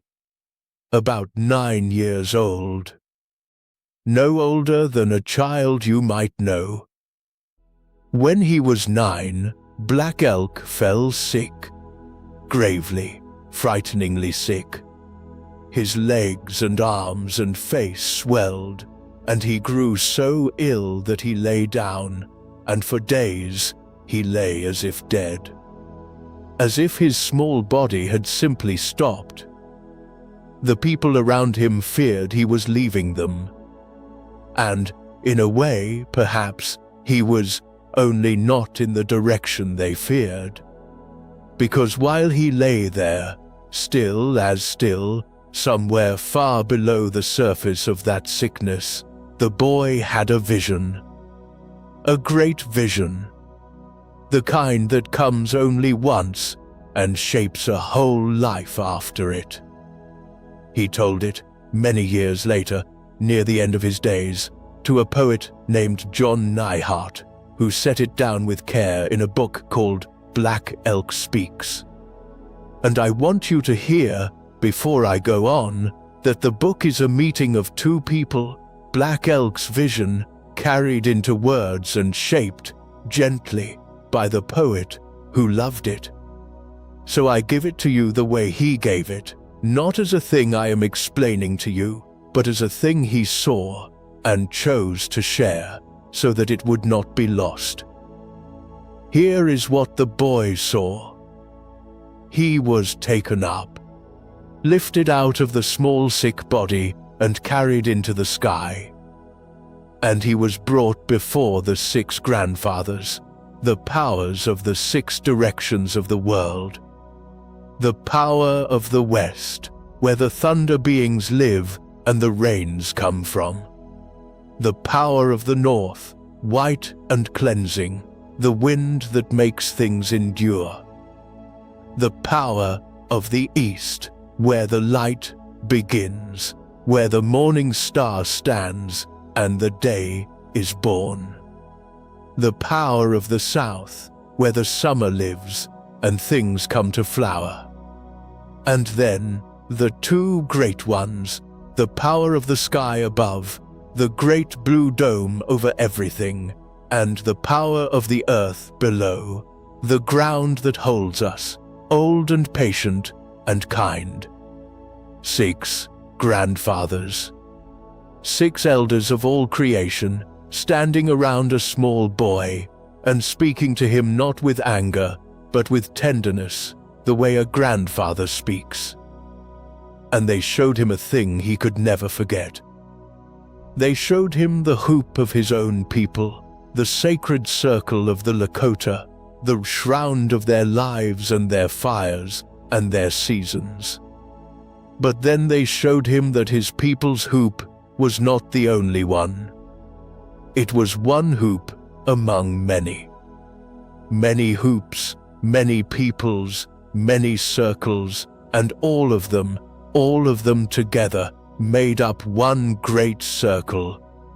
One hoop so wide, he said, it was wide as daylight and as starlight.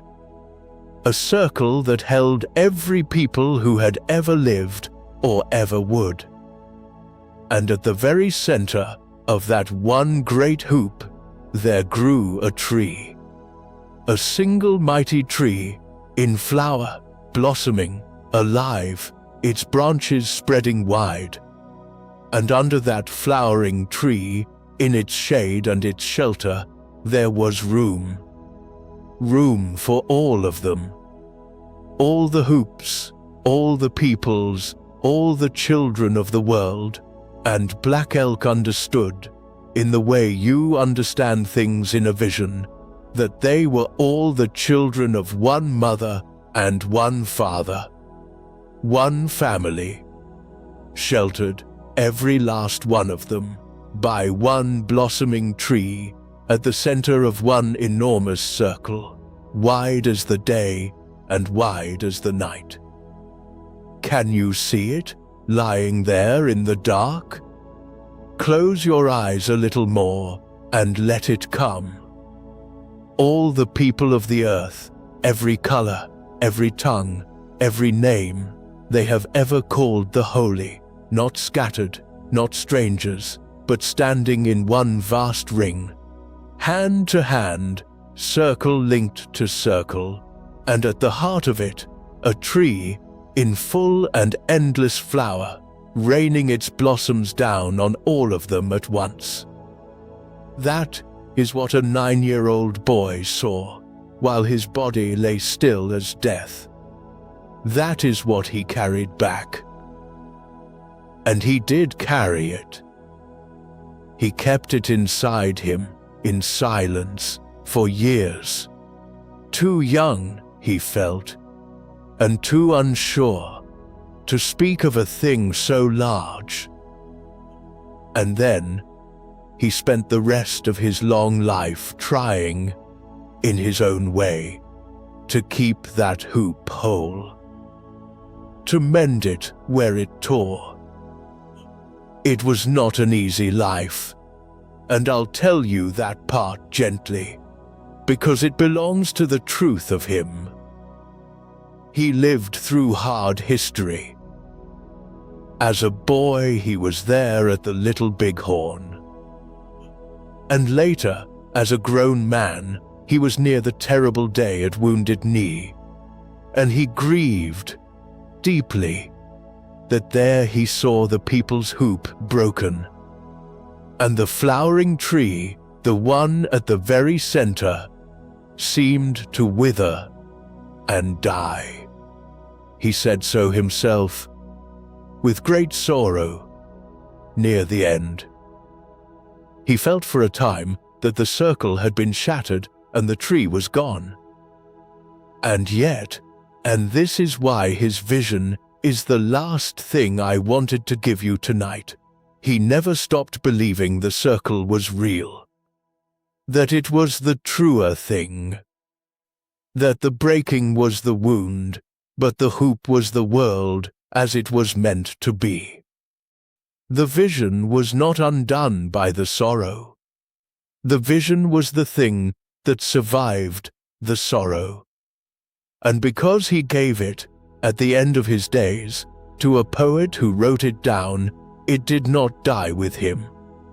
It traveled. It has reached millions of people, in dozens of languages, in homes all over that one great hoop he saw.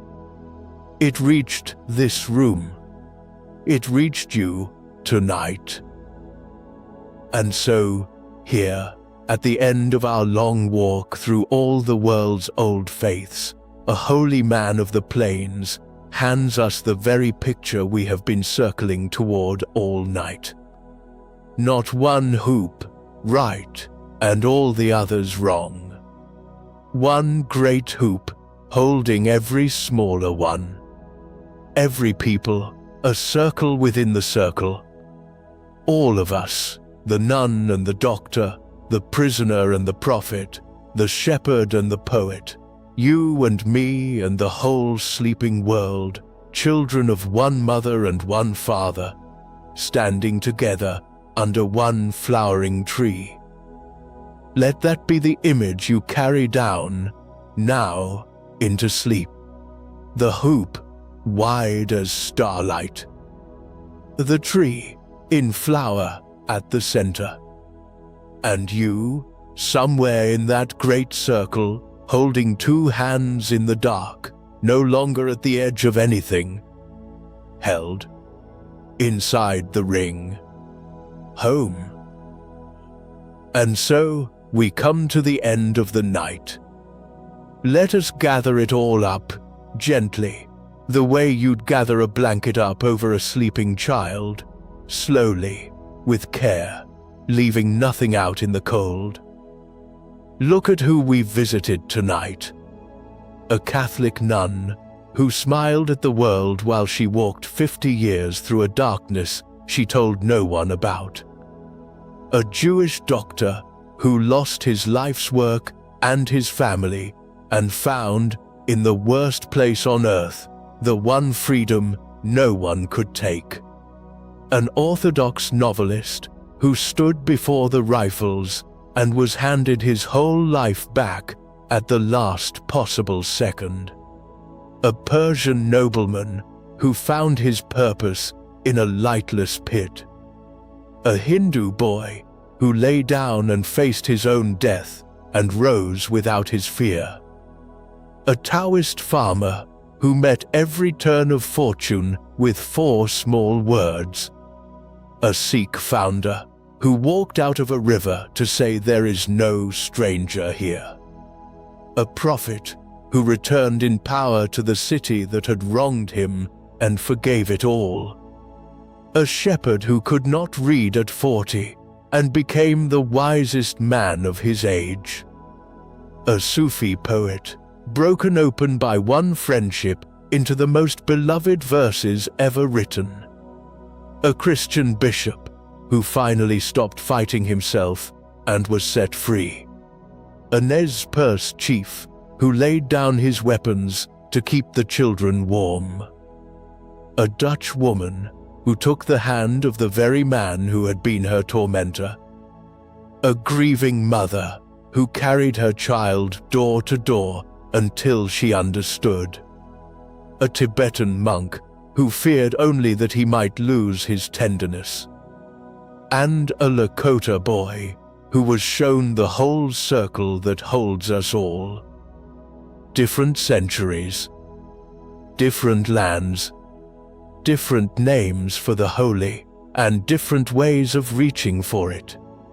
And yet, listen, underneath every single one of them, they were all afraid of the same few things. The same things that are keeping you awake, even now. The loneliness. The worry that won't put itself down. The habit you can't seem to break. The grief that has no bottom. The fear of the end of things. And here is the wonder of it. Here is what I most wanted you to hear before you sleep.